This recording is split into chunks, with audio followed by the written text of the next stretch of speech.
चलिए दोस्तों, क्वेश्चन आपका रसायन विज्ञान में 2 बार नोबेल पुरस्कार प्राप्त करने वाले विश्व के एकमात्र वैज्ञानिक कौन हैं, जिन्हें रसायन विज्ञान में दो बार नोबेल पुरस्कार मिला है। दोस्तों 2 बार नोबेल पुरस्कार प्राप्त करने वाले जो विश्व के एकमात्र वैज्ञानिक, उनका नाम है दोस्तों फ्रेडरिक सेंगर।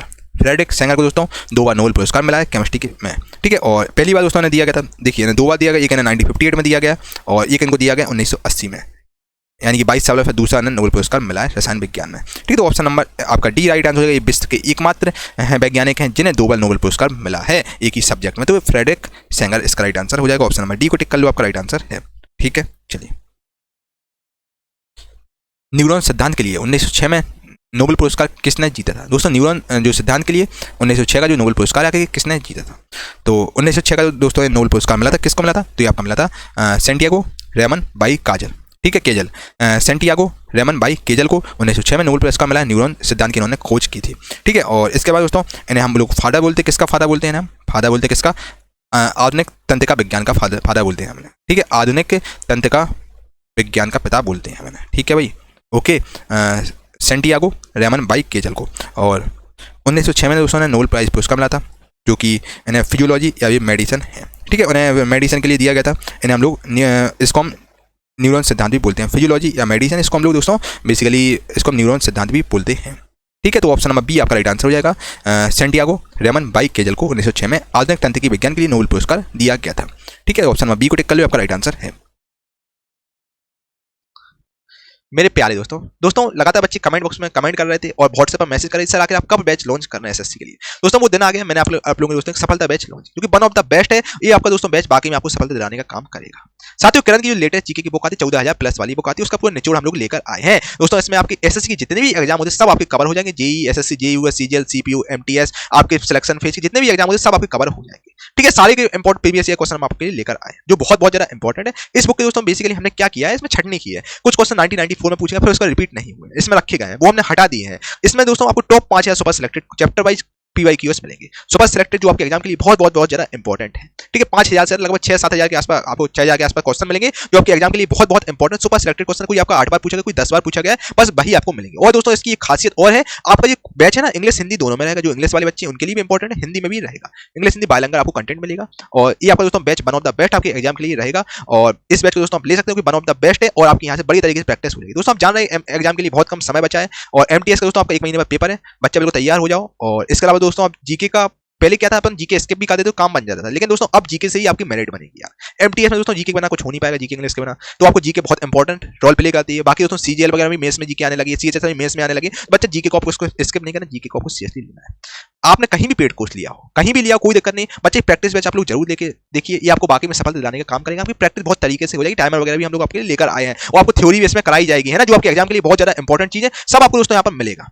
दोस्तों ये बैच आपके लिए one of the best batch होने वाला है और इस कोर्स की प्राइस फी बेसिकली 1999 रुपए, जो कि आपको डिस्काउंट पीरियड दोस्तों केवल और केवल 251 रुपए आपसे मात्र सहयोग राशि ली जा रही है, ताकि हम लोग ऐप का सर्वर चार्ज वगैरह निकाल सकें। साथ ही आपको इस कंप्लीट बैच मिलेगा, व्यू डेमो में जाकर आप देख सकते हैं। स्ट्रेटेजी का दोस्तों को 12-13 घंटे की स्ट्रेटेजी की भी क्लास मिलेगी, ठीक है। स्ट्रेटेजी की आपको कंप्लीट मिलेगा, बिल्कुल चैप्टर वाइज मिलेगा स्ट्रेटेजी, उसका PDF भी आपको बाकायदा मिलेगा। और कंप्लीट दोस्तों ये जो करंट पब्लिकेशन का निचोड़ हम लोग लेके आए हैं, इसका कंप्लीट आपको साथियों PDF वगैरह भी आपको मिल जाएगा, और जो कि दोस्तों केवल आपको सुपर कॉम्बो डील चल रही है, जो कि 251 रुपए में आपको ये बैच दिया जा रहा है। इसको आप ले सकते हैं, जो कि ऑफर कुछ ही समय के लिए वैलिड है। और किसी प्रकार का डाउट हो इस नंबर से आप संपर्क कर लीजिए, आपके सारे डाउट दोस्तों क्लियर कर दिए जाएंगे। दोस्तों यकीन मानिए यार, एक बार आप लेकर देखिए, one of the best batch दोस्तों आपके एग्जाम के लिए रहेगा। और दोस्तों देखिए 251 रुपए में तो यार आजकल आपका 1 महीने का रिचार्ज भी नहीं होता है, आपको कंप्लीट बैच दिया जा रहा है, वो भी 1 साल की वैलिडिटी के साथ दिया जा रहा है ना बच्चे। इससे अच्छा आपको डील कहीं नहीं मिलेगी। और बाकी डिस्क्रिप्शन में लिंक डाल दूंगा, वहां से आप डेमो वगैरह भी देख सकते हैं, पैसे बिल्कुल नहीं लग रहे डेमो के, आप देख सकते हैं आकर। और स्ट्रेटेजी का बिल्कुल आपको तरीके से यहाँ पर बिल्कुल मिलेगा, हिस्ट्री का आपको बिल्कुल एंशिएंट हिस्ट्री होगा, मेडिवल होगा, मॉडर्न होगा, बिल्कुल आपको तरीके से मिलेगा, और इंग्लिश हिंदी दोनों में कंटेंट है, तो इसको साथियों आप ले सकते हैं। किसी प्रकार का डाउट हो इस नंबर से आप संपर्क कर लीजिए, आपके सारे डाउट दोस्तों क्लियर कर दिए जाएंगे। बाकी डिस्क्रिप्शन में गुरुकुल प्लस ऑफिशियल की लिंक डाल दूंगा, तो वहां से आप एप्लीकेशन पर जाकर देख सकते हैं, ठीक है भाई। मेरे प्यारे दोस्तों क्वेश्चन आपका, मोनालिसा को किस पर पेंट किया गया था। मोनालिसा दोस्तों बेसिकली पेंटिंग थी, जो कि बहुत ही फेमस पेंटिंग थी। किसकी पेंटिंग थी भाई, ये पेंटिंग का बेसिकली निर्माण किसके द्वारा किया गया, तो ये पेंटिंग का निर्माण किया गया था Leonardo da Vinci. Leonardo da Vinci की बहुत ही शानदार पेंटिंग थी, इसका मोनालिसा नाम था, है ना। और ये बहुत ही फेमस चित्र था, जो कि लकड़ी पर बनाई गया था, ये लकड़ी पर बनाया गया था, तो ऑप्शन में भी लकड़ी इसका राइट आंसर हो जाएगा। और इसको दोस्तों इस चित्र को फ्रांस के लुब्रे संग्रहालय में रखा गया है, ठीक है। तो मोनालिसा बहुत ही फेमस पेंटिंग है जो कि लियोनार्डो दा विंची द्वारा बनाई गई थी और ये लकड़ी पर बनाई गई थी भाई। ठीक है भाई। चलिए, भूपेन खक्कर एक प्रसिद्ध क्या थे? तो भूपेन खक्कर भाई सब एक प्रसिद्ध चित्रकार हुआ करते थे। ऑप्शन नंबर सी चित्रकार को टिक कर ली, राइट आंसर है आपका। और ठीक है, और गुजरात में इनका जन्म हुआ था और बहुत ही फेमस चित्रकार हुआ करते थे भाई। इन्होंने काफ़ी सारी पेंटिंग बनाई है। चलिए, निम्नलिखित में से कौन एक प्रख्यात भारतीय चित्रकार है जिन्होंने कभी कभी भारत की फ्रीदा कहलो भी कहा जाता है? ठीक है, तो राइट आंसर आपका हो जाएगा बिल्कुल सही, अमृता शेरगिल। अमृता शेरगिल को दोस्तों, जो कि बहुत ही फेमस चित्रकार है, भारत की फ्रीडा कहलो कहते हैं। ठीक है, ऑप्शन नंबर ये आपका डी राइट आंसर हो जाएगा। और भीमसेन जोशी की अगर हम बात करें तो भीमसेन जोशी के समाज शास्त्रीय गायक हैं, आपके भीमसेन जोशी शास्त्रीय गायक हैं और इन्हें भारत में भी पुरस्कार मिल चुका है भीमसेन जोशी साहब को। और शोभना नारायण का संबंध दोस्तों आपका किससे है? ये शास्त्रीय नर्तकियां हैं जो कि कथक गाती हैं। ठीक है, सोनल मानसिंह की अगर बात करें, सोनल मानसिंह आपकी शास्त्रीय AB सोनल मानसिंह की शास्त्रीय नर्तकी हैं। ठीक है, और जो कि दोस्तों ये उड़ीसी नृत्य करती हैं। ठीक है भाई, तो ऑप्शन नंबर डी आपका राइट आंसर होगा, अमृत शेरगिल राइट आंसर हो जाएगा। अगला क्वेश्चन, उस प्रसिद्ध भारतीय चित्रकार का नाम बताइए जिसे भारत के ब्रिटिश वायसराय लॉर्ड कर्जन द्वारा केसरी हिंद स्वर्ण पदक से सम्मानित किया गया था। तो केसरी हिंद स्वर्ण पदक से किसको सम्मानित किया गया था? दोस्तों राजा रवि वर्मा को केसरी हिंद से सम्मानित किया गया था, जो कि स्वर्ण पदक दिया गया था, जो कि ब्रिटिश वायसराय लॉर्ड कर्जन ने दिया था ये अवार्ड। ठीक है, और ठीक है, इनका जन्म दोस्तों कहाँ पर हुआ था? इनका जन्म जो राजा रवि वर्मा जी का जन्म, ये केरल के रहने वाले थे। केरल के इनका जन्म हुआ था, दक्षिण भारत में केरल में इनका जन्म हुआ। केरल भाई कहाँ पर था? ये आपका केरल है ना, तो इनका केरल में जन्म हुआ था। केरल की आपकी किलीमन्नूर तामरकोट में इस जगह पर इनका जन्म हुआ था। ठीक है, तो ऑप्शन नंबर डी आपका राजा रवि वर्मा इसका राइट आंसर हो जाएगा। स्लैश भारत माता का चित्र पेंटिंग मूल रूप से किसके द्वारा बनाया गया था? Very very very very very very most important question आपके एग्जाम के पॉइंट ऑफ व्यू से है। चलिए, इसके लिए मैं आपको 5 सेकंड का समय देता हूँ, जल्दी से बताइए जो भारत माता का चित्र, भारत माता का जो चित्र है, आगे किसके द्वारा ये पेंटिंग बनाई गई थी? बताइए।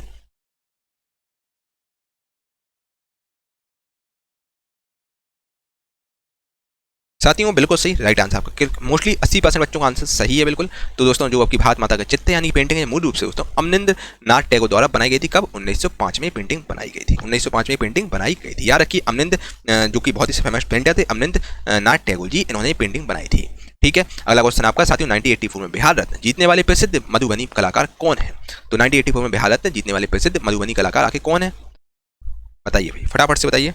तो 1984 का जो आपका बिहार रत्न पुरस्कार जीतने वाले जो प्रसिद्ध मधुबनी कलाकार हैं, इनका नाम है सीता देवी। सीता देवी को टिक कर लीजिए, ऑप्शन नंबर सीता देवी इसका राइट आंसर हो जाएगा। ठीक है, ये सब आपको दोस्तों जो बिहार की संस्कृति को आगे ले जाए, समाज को आगे बढ़ाए और जिनका बहुत अहम योगदान रहता है, उन लोगों को बिहार रत्न पुरस्कार दिया जाता है। यूपी में भी दोस्तों ऐसा रत्न पुरस्कार दिया जाता है। ललित कला अकादमी किस क्षेत्र का एक शीर्षस्थ सांस्कृतिक सरकारी संस्थान है?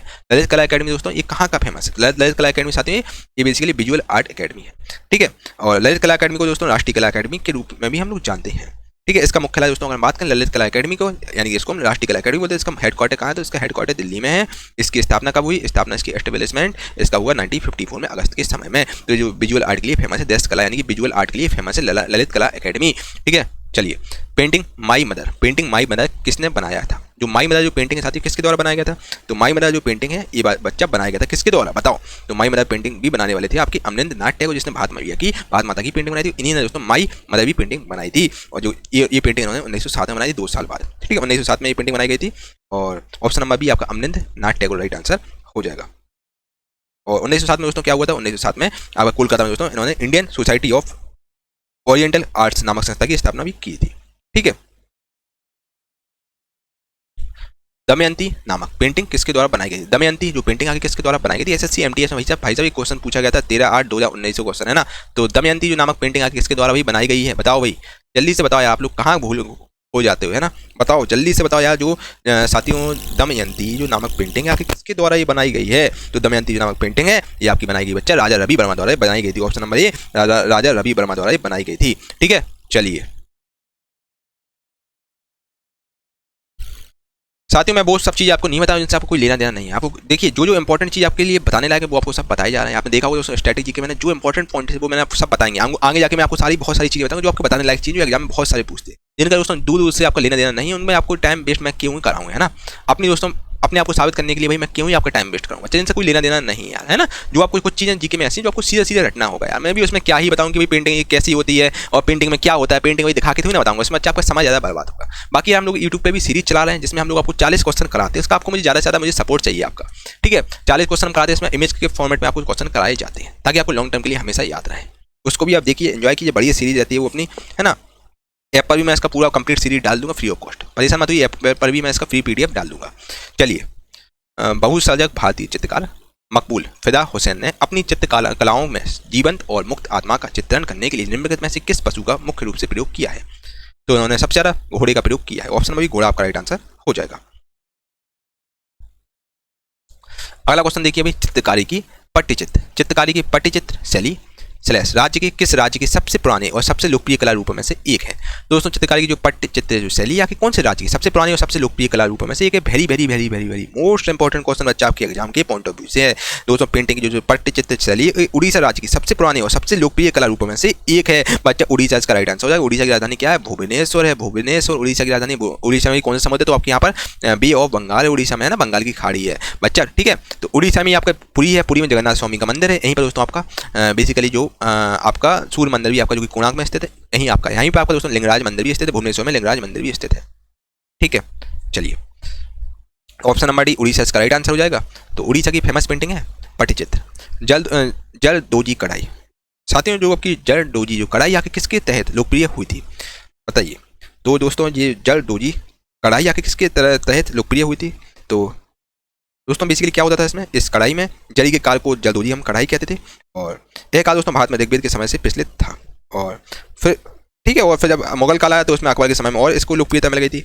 और ये आपका जरदोजी कढ़ाई है ये आपकी अकबर के समय और भी ज़्यादा लोकप्रिय हो गई थी। मुगल शासक अकबर के समय भी लोकप्रिय हो गई थी। अकबर ही दोस्तों ऐसा शासक थे जिसने अपने 9 रत्न रखे थे अपने शासनकाल में, है ना। मुगल में अकबर ही था, फिर तो पहले तो चंद्रगुप्त विक्रमादित्य थे, फिर उसके बाद दोस्तों आपके 9 रत्न वाला अकबर ही था, ठीक है। और अकबर के 9 रत्न में दोस्तों बीरबल ये सब आपके 9 रत्न में थी, ठीक है। ऑप्शन नंबर अकबर आपका राइट आंसर हो जाएगा। किसी प्रकार का डाउट हो बताइए, आपके सारे डाउट बच्चा क्लियर कर दिए जाएंगे। परेशान बिल्कुल नहीं होना है। आपकी कोई भी आपको समस्या आप चाहते हो कि हमें ये वाला चीज़ क्वेश्चन अच्छे से नहीं समझ में आया है, तो आप बच्चा वो भी आप कमेंट कीजिए, मैं बता दूंगा, आपको कोई दिक्कत नहीं। आप जिन जो बच्चे ज़्यादा क्वेश्चन की डिमांड करेंगे वो आपको सब बता दिए जाएंगे। परेशान आपको बिल्कुल भी नहीं होना है।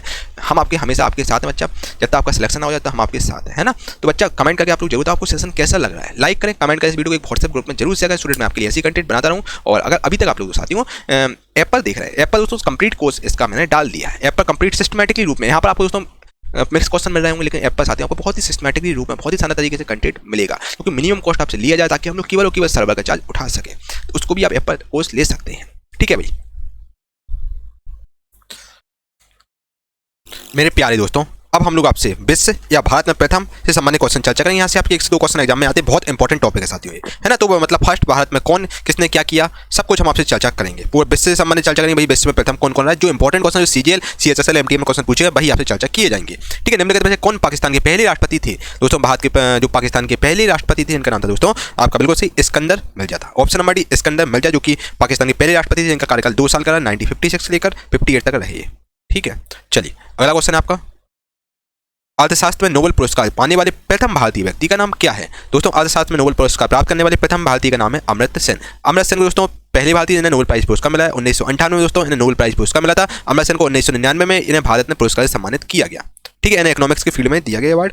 और दुनिया की पहली महिला प्रधानमंत्री का नाम क्या है? दोस्तों दुनिया की पहली महिला प्रधानमंत्री का नाम है दोस्तों आपका श्री माबो भंडार नायके। ये आपकी श्री माबो जो भंडार नायके, ये आपकी श्रीलंका की पहली महिला श्रीलंका की थी, और इनका जन्म 1916 में हुआ था, और ये आपकी 2000 में एक्सपायर हो गई, ठीक है। और ये दुनिया की पहली महिला प्रधानमंत्री है श्री माबो भंडार नायके। और इनका 3 बार, ये आपकी बेसिकली 3 बार प्रधानमंत्री रही, ये आपकी 3 बार प्रधानमंत्री रही। और 3 बार सबसे स्टार्ट हुआ था इनका कब से? 1960 से स्टार्ट हुआ था कार्यकाल, फिर उनका चला लगभग 65 तक चला, फिर इसके बाद 70 से लेकर 77 तक चला, इंदिरा गांधी थी उस समय, फिर उसके बाद 94 से लेकर 2000 तक चला, ठीक है। अब बात करते हैं दोस्तों इंदिरा गांधी की। तो इंदिरा गांधी की बात सुन लो भाई। इंदिरा गांधी दोस्तों भारत की पहली महिला प्रधानमंत्री थी। इंदिरा गांधी दोस्तों 2 बार रही, 2 बार प्रधानमंत्री रही, और 66 से लेकर मतलब 66 से लेकर आपके 77 तक रही, मतलब 4-5 महीने का कार्यकाल रहा चूंकि। और 66 से लेकर 77 तक रही, फिर 1980 से लेकर 1984 तक रही, 1984 तक कुल मिलाकर का कार्यकाल रहा। बीच में मोरारजी देसाई साहब आए थे, है ना। तो ऑप्शन नंबर बी आपका राइट आंसर हो जाएगा। और इंग्लिश चैनल पार करने वाला पहला भारतीय कौन था? दोस्तों इंग्लिश चैनल पार करने वाला पहला भारतीय था Mihir Sen. Option number B Mihir Sen आपका राइट आंसर हो जाएगा। और मिहिर सेन दोस्तों इन्हें पद्मश्री अवार्ड भी दिया चुका है, पद्म भूषण अवार्ड से भी सम्मानित किया जा चुका है। और ये 5 अन्य स्टेट को तैरकर पार किया था और दुनिया के पहले तैराक बन गए थे मिहिर सेन। अगला क्वेश्चन आपका, इंग्लिश चैनल को तैर कर पार करने वाली प्रथम भारतीय थी आपके Mihir Sen, option number C को टिक कर लो। अगला क्वेश्चन आपका माउंट एवरेस्ट पर चढ़ने वाली पहली महिला छिन्नांकित महिला का नाम बताइए, यानी कि पहली महिला कौन है, यानी कि एग्जाम में बच्चा यही आपसे कंफ्यूज करेगा। एम्प्यूट यानी कि छिन्नांकित यानी कि दिव्यांग महिला का नाम बताइए, मतलब भारत की पहली महिला दिव्यांग कौन है। ठीक है, तो राइट आंसर आपका हो जाएगा option number B, Arunima Sinha. दोस्तों अरुणिमा सिन्हा जो कि 2013 में माउंट एवरेस्ट पर उन्होंने क्लाइंब किया और बहुत ही खतरनाक विकट परिस्थिति होने के बावजूद दोस्तों इन्होंने माउंट एवरेस्ट पर क्लाइंब किया। इनके एक पाँव टूट गया था, तब भी दोस्तों माउंट एवरेस्ट पर चढ़ी और दुनिया की पहली महिला बन गई हैं, दिव्यांग महिला बन गई जो माउंट एवरेस्ट पर चढ़ी हैं। माउंट एवरेस्ट की अगर बात करें दोस्तों, ये बहुत ही मोटिवेशनल पर्सन है। दोस्तों अगर आपने यूट्यूब पर इनका वीडियो नहीं देखा, यूट्यूब पे आप वीडियो देखिएगा, बहुत ही आपको इंस्पिरेशन मिलेगा यार कि वो कर सकते तो हम क्यों नहीं कर सकते। आपको आपका अंदर एक मोटिवेशनल वाली एक फीलिंग आएगी। तो बच्चा इतनी मतलब विकट परिस्थिति में तब भी माउंट एवरेस्ट पर चढ़ी। तो बच्चा आपके साथ कुछ भी हो, बच्चा मेहनत करो, मेहनत से का कोई भी सब्स्टिट्यूट नहीं है। आज नहीं तो कल आपका सिलेक्शन जरूर होगा, है ना। तो काफ़ी ऐसे उदाहरण हैं जो जिनके मतलब खतरनाक परिस्थिति है तब भी वो सफल हुए हैं। ठीक है, तो दोस्तों अरुणिमा सिन्हा इसका राइट आंसर हो जाएगा। माउंट एवरेस्ट की अगर हम लंबाई की बात करें तो माउंट एवरेस्ट की लंबाई आपकी भाई बिल्कुल सही, माउंट एवरेस्ट की लंबाई 8,848 मीटर ऊंचा है माउंट एवरेस्ट। ठीक है, और इसके अलावा दोस्तों यार प्रेमलता अग्रवाल की बात करें क्या। प्रेमलता अग्रवाल भाई ये थी आपकी, ये 5 जो आपके 7 महाद्वीप थे उन पर क्लाइंब इन्होंने कर लिया। और जो आपकी पूर्णा मालवत हैं, ये 13 वर्ष की उम्र में इन्होंने माउंट एवरेस्ट पर क्लाइंब कर लिया था। और अंशु जैन सिम्पा है, इनके साथ भी अलग ही इतिहास है, ये 5 दिन के अंदर 2 बार माउंट एवरेस्ट पर इन्होंने क्लाइंब कर लिया था। इन मतलब महिलाओं ने यार अलग ही इतिहास रचा है। तो ऑप्शन नंबर भी अरुणिमा सिन्हा इसका राइट आंसर हो जाएगा। चलिए, माउंट एवरेस्ट पर चढ़ने वाली प्रथम छिन्न अंग वाली भारतीय महिला आपकी अरुणिमा सिन्हा है। ठीक है, शल्य चिकित्सा के जनक के रूप में हम किसे जानते हैं, शल्य चिकित्सा के जनक के रूप में दोस्तों हम किसको जानते हैं, तो शल्य चिकित्सा के जनक के रूप में हम जानते हैं सुश्रुत को। ठीक है, ऑप्शन नंबर डी सुश्रुत आपका राइट आंसर हो जाएगा। इनका जन्म 16वीं शताब्दी में हुआ था, कहाँ पर, काशी में इनका जन्म हुआ था, सुश्रुत। ठीक है, ऑप्शन नंबर डी आपका राइट आंसर है। इंग्लिश चैनल को तैरकर पार करने वाली पहली भारतीय महिला कौन है। इंग्लिश चैनल को तैरकर पार करने वाली पहली भारतीय महिला थी, वो आपकी थी बिल्कुल सही, आरती शाह। आरती शाह आपका राइट आंसर हो जाएगा। आरती शाह दोस्तों इंग्लिश चैनल को पार करने वाली पहली महिला थी, 1960 में इन्होंने पार किया था। और ये आपकी कोलकाता की रहने वाली है आरती शाह जी। ठीक है, अगला क्वेश्चन आपके सामने ये रहा, माउंट मकालू। माउंट मकालू की अगर बात करें तो माउंट मकालू की दोस्तों जो चोटी की लंबाई है 8,481 मीटर ऊंचा है माउंट मकालू। ठीक है, माउंट मकालू पर सफलतापूर्वक चढ़ने वाली पहली भारतीय महिला कौन है, तो माउंट मकालू जो कि इसकी ऊंचाई 8,481 मीटर है, इस पर चढ़ने वाली पहली भारतीय महिला है। फिर उसका माउंट एवरेस्ट पर भी चढ़ गई थी। तो इनका राइट आंसर हो जाएगा option number D, Priyanka Mohite. ठीक है, मानव विकास रिपोर्ट पहली बार कब प्रकाशित किया गया था, तो ये मानव विकास रिपोर्ट है सबसे पहले कब प्रकाशित हुई थी, जो सबसे पहले 1990 में किया गया था। और जो मानव विकास रिपोर्ट है सबसे पहले प्रकाशित 1990 में किया गया। और जो पाकिस्तान की अर्थशास्त्री थी इनका नाम था दोस्तों महबूब उल हक। और इनके समर्थन इन्हें मिला था इस रिपोर्ट को, इन्होंने बहुत इनका योगदान था। ठीक है, तो फिर उसके बाद प्रकाशित किया गया था मानव विकास रिपोर्ट 1990 में। चलिए अगला क्वेश्चन आपका फरवरी 2019 में फ्लाइंग लेफ्टिनेंट के रूप पर चयनित हुई हैं, जो कि चंडीगढ़ की बेटियां हैं, जिनका नाम चंडीगढ़ की रहने वाली हैं। हिना जायसवाल ने पहली भारतीय महिला फ्लाइट इंजीनियर बनकर इतिहास रच दिया है, इतिहास रचा है 2019 में। अगला क्वेश्चन आपका ना केवल श्रीलंका की पहली महिला प्रधानमंत्री थी बल्कि दुनिया की पहली महिला प्रधानमंत्री। जस्ट अभी मैंने बताया 1960 से इनका कार्यकाल चालू हुआ, जिनका नाम है दोस्तों श्रीमाबो भंडारनायके, जो कि श्रीलंका की पहली महिला प्रधानमंत्री और पूरे विश्व भर की पहली महिला प्रधानमंत्री थी। फिर उसका इंदिरा गांधी खैर बन गई थी। टाइम मैगजीन के मुख्य पृष्ठ पर दिखाई देने वाला बॉलीवुड के प्रथम व्यक्ति का नाम बताइए। टाइम्स मैगजीन के मेन कवर पेज पर दिखने वाला जो बॉलीवुड के एक्टर है उनका नाम क्या है, जो पहली बार टाइम मैगजीन ने कवर किया था। तो राइट आंसर हो जाएगा आपका दोस्तों परवीन बाबी एक एक्ट्रेस है। ठीक है, परवीन बाबी, और जिन्हें टाइम्स मैगजीन ने सबसे पहले अपने फ्रंट पेज पे कवर किया था, कवर पेज पर इनकी फोटो निकाली थी। ठीक है, जो कि एक अभिनेता है। 1976 में ऐसी बात घटना हुई थी। अगला क्वेश्चन, भारत के प्रथम फील्ड मार्शल कौन है दोस्तों। अगर भारत के प्रथम फील्ड मार्शल की बात करें तो भारत के प्रथम फील्ड मार्शल आपके SHFJ मानेक शाह हैं। और SHF की अगर हम बात करें तो SHF का फुल फॉर्म क्या होता है, SHF। तो S मतलब साथियों होता है आपका सेम, H मतलब होता है साथियों हार्मोस जी, और F मतलब साथियों आपका क्या होता है फ्रेव जी। ठीक है, सेम आपका होता है कुल में सेम हार्मोस जी, फ्रेव जी, मानिक शाह, ये आपके भारत के पहले फील्ड मार्शल हैं। और ये आपके इन्हें हम लोग सेम बहादुर भी कहते हैं। ठीक है, सेम आपको इनको हम लोग सेम बहादुर भी बोलते हैं, मानिक शाह जी को। माउंट एवरेस्ट की ऊंचाई की गणना करने वाले दुनिया के पहले व्यक्ति थे, वो भी हमारे भारतीय ही थे जिन्होंने माउंट एवरेस्ट की गणना की थी, जो कि बंगाली मैथमेटिशियन थे। और इन्होंने गणना की थी माउंट एवरेस्ट इतनी ऊंचाई है, समुद्र तल से माउंट एवरेस्ट की इतनी ऊंचाई है। तो दोस्तों उनका नाम है आपका राधानाथ सिकदार, जो कि आपके बंगाली थे, आपके मैथमेटिशियन थे। ठीक है, भारतीय नौसेना में पहली महिला पायलट का नाम बताइए। तो भारतीय नौसेना में दोस्तों पहली महिला पायलट का नाम है आपका बिल्कुल सही राइट आंसर हो जाएगा ऑप्शन नंबर डी, शिवांगी। ठीक है, भारतीय नौसेना की पहली महिला पायलट शिवांगी सिंह हैं, जो कि सब लेफ्टिनेंट है। और ये आपकी बिहार की बेटियां हैं, बिहार की रहने वाली, बिहार की मुजफ्फरपुर जगह की रहने वाली है, मुजफ्फरपुर बिहार की रहने वाली हैं। और इन्होंने एक इतिहास रचा है 24 वर्ष की उम्र में। ठीक है, ये आपका विमान डोनियर 228 चलाएंगे। यूरोपीय अंतरिक्ष एजेंसी द्वारा दिया जाने वाला स्पेस ऑस्कर्स पुरस्कार जीतने वाली पहली भारतीय स्टार्टअप कंपनी कौन सी है? तो पहली भारतीय स्टार्टअप कंपनी आपकी ब्लू स्काई एनालिटिक्स है। ठीक है, चलिए अगला क्वेश्चन में चलते हैं। सशस्त्र बल विशेषाधिकार अधिनियम ये आपका बेसिकली कब आया था? चलिए अब मिसलेनियस देखेंगे भाई, मिसलेनियस क्वेश्चन। चलो यार, कोई दिक्कत, कोई तकलीफ, कोई समस्या? चलो अगर दोस्तों बात करें सशस्त्र बल विशेषाधिकार अधिनियम स्लैश अशांत क्षेत्र के रूप में वर्गीकृत क्षेत्रों में भारतीय सशस्त्र बलों का विशेष अधिकार प्रदान करता है। तो ये कौन सी ईस्वी में होता था भाई, बताइए? तो साथियों कहानी सुनना, बात को अच्छे से समझना बात को। अगर हम दोस्तों आपसे बात करें 1958 की, 1958 की अगर हम बात करें तो सशस्त्र बल अधिनियम जो आपके संसद में पारित हुआ था, ठीक है। और ये इसको हम लोग क्या बोलते हैं? इसको हम लोग आल्सो कॉल्ड, इसको हम क्या बोलते हैं? अपस्पा इसको हम कानून बोलते हैं। अपस्पा कानून भी हम इसको बोलते हैं।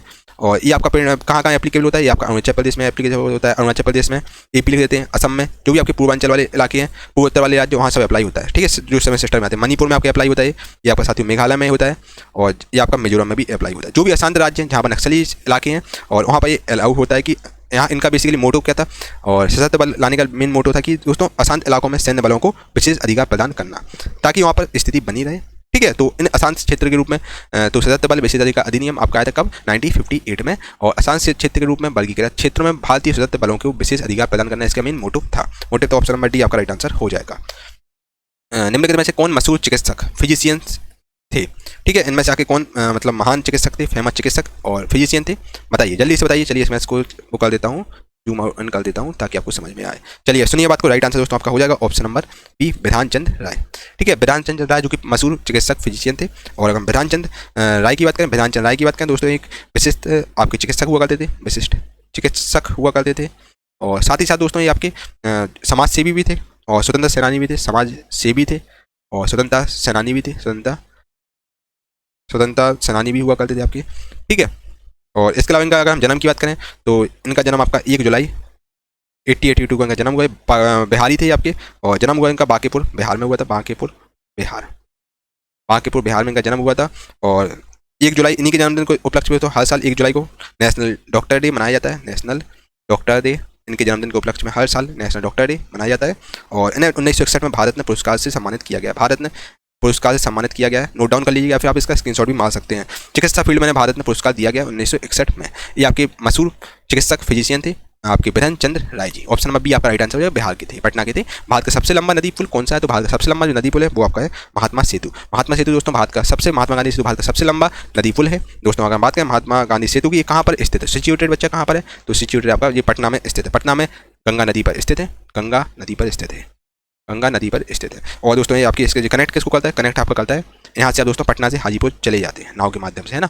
पटना से हाजीपुर को कनेक्ट करता है ये ब्रिज। और इसके अलावा दोस्तों अगर हम बात करें लंबाई इसकी कितनी है? तो लंबाई इसकी बच्चा 5575 मीटर का पुल है पूरा। ठीक है, और इसका उद्घाटन कब किया गया था? इसका उद्घाटन बच्चा किया गया आपका मई 1982 में इसका उद्घाटन हुआ था। ठीक है, सब चीज़ मैंने आपको बढ़िया तरीके क्लियर कर दी। तो ऑप्शन नंबर बी आपका महात्मा गांधी सेतु हो जाएगा, जो कि आपका दोस्तों पटना से हाजीपुर हम जाते हैं नाव के माध्यम से। सबसे लंबा नदी पुल है जो कि पटना में है। याद रखिएगा, इंपॉर्टेंट क्वेश्चन है। बिहार में पटना के पास पाए गए स्लैश के उत्खनन अवशेषों को विश्व धरोहर स्थल के रूप में जुलाई 2016 में यूनेस्को द्वारा चिन्हित किया गया। तो वो कौन सी जगह थी, वो कौन सी साइट थी? ठीक है, तो बिहार में दोस्तों राइट आंसर हो जाएगा ऑप्शन नंबर डी, नालंदा महाविद्यालय। दोस्तों नालंदा विश्वविद्यालय को 2016 में यूनेस्को ने सूची में शामिल किया था। यूनेस्को ने अपनी विश्व धरोहर सूची में शामिल किया था नालंदा यूनिवर्सिटी को, जिसको जो तहस नहस बिल्कुल पूरी तरीके से हो गई थी। ठीक है, और इसको तहस नहस करने वाले कौन थे? नालंदा विश्वविद्यालय को, जो कि बौद्ध धर्म का केंद्र था। नालंदा विश्वविद्यालय, नालंदा यूनिवर्सिटी जो कि बिहार में है। और इसको दोस्तों नष्ट किया था, किसने बर्बाद किया था? जो कि था आपका बख्तियार खिलजी 1193 में। बख्तियार खिलजी ने इसको नष्ट किया था नालंदा यूनिवर्सिटी को। ठीक है, चलिए अगले क्वेश्चन में चलते हैं। मैंने लिखे हुए निम्नलिखित में से कौन भारत की ओर से यूनेस्को की मानवता की अमूर्त सांस्कृतिक विरासत सूची में सम्मिलित की गई? भारत की ओर से यूनेस्को की 14वीं अमूर्त सांस्कृतिक विरासत है, तो आपकी वो है विरासत। दोस्तों राइट आंसर आपका हो जाएगा दोस्तों 2017 में मानवता अमूर्त सांस्कृतिक विरासत सूची में शामिल आपका कुंभ मेला किया गया था। कुंभ मेला को शामिल किया गया था। तो 2000 आपके जो भारत में यूनेस्को की मानवता के अनुसार अमूर्त जो सांस्कृतिक विरासत सूची में, उसमें आपका 2017 में कुंभ मेला को चालू किया गया था। ऑप्शन नंबर सी कुंभ मेला राइट आंसर हो जाएगा। और कुंभ मेला दोस्तों आप जानते हैं कुंभ मेला 4 जगहों पर लगता है। उज्जैन, महाकाल की नगरी उज्जैन, हरिद्वार आपका नासिक और एक आपका दोस्तों कहाँ, उज्जैन, हरिद्वार, नासिक, एक प्रयागराज, इलाहाबाद जिसका नाम पुराना था प्रयागराज। ठीक है, तो right answer option number C आपका हो जाएगा। निम्नलिखित में कौन सी गुफा यूनेस्को की विश्व धरोहर की सूची में शामिल नहीं है? वो गुफा कौन सी है जो कि यूनेस्को की विश्व धरोहर सूची में शामिल नहीं है? दोस्तों सबसे पहले तो यार अपन यूनेस्को से संबंधित चर्चा आपसे करेंगे, सुनना बात को सुनना, अच्छे से समझना। दोस्तों ये क्वेश्चन आते हैं, नोट डाउन इसको कर लीजिएगा भाई। यूनेस्को की हम बात करें दोस्तों, एग्जाम में पूछता है यूनेस्को का फुल फॉर्म। सबसे पहले तो एग्जाम आपसे पूछेगा भाई यूनेस्को का फुल फॉर्म क्या है, तो बच्चे आप क्या बताओगे यूनेस्को का फुल फॉर्म क्या है? यू मतलब होता है साथी यूनाइटेड, नोट डाउन कर लो इसको, है ना, यूनाइटेड नेशंस। साथियों वीडियो को लाइक जरूर करो, बहुत कंटेंट लगता है, मेहनत लगती है, जाके कंटेंट आपके पास आता है। ई फॉर एजुकेशनल, और एस फॉर साथियों क्या होता है, साइंटिफिक,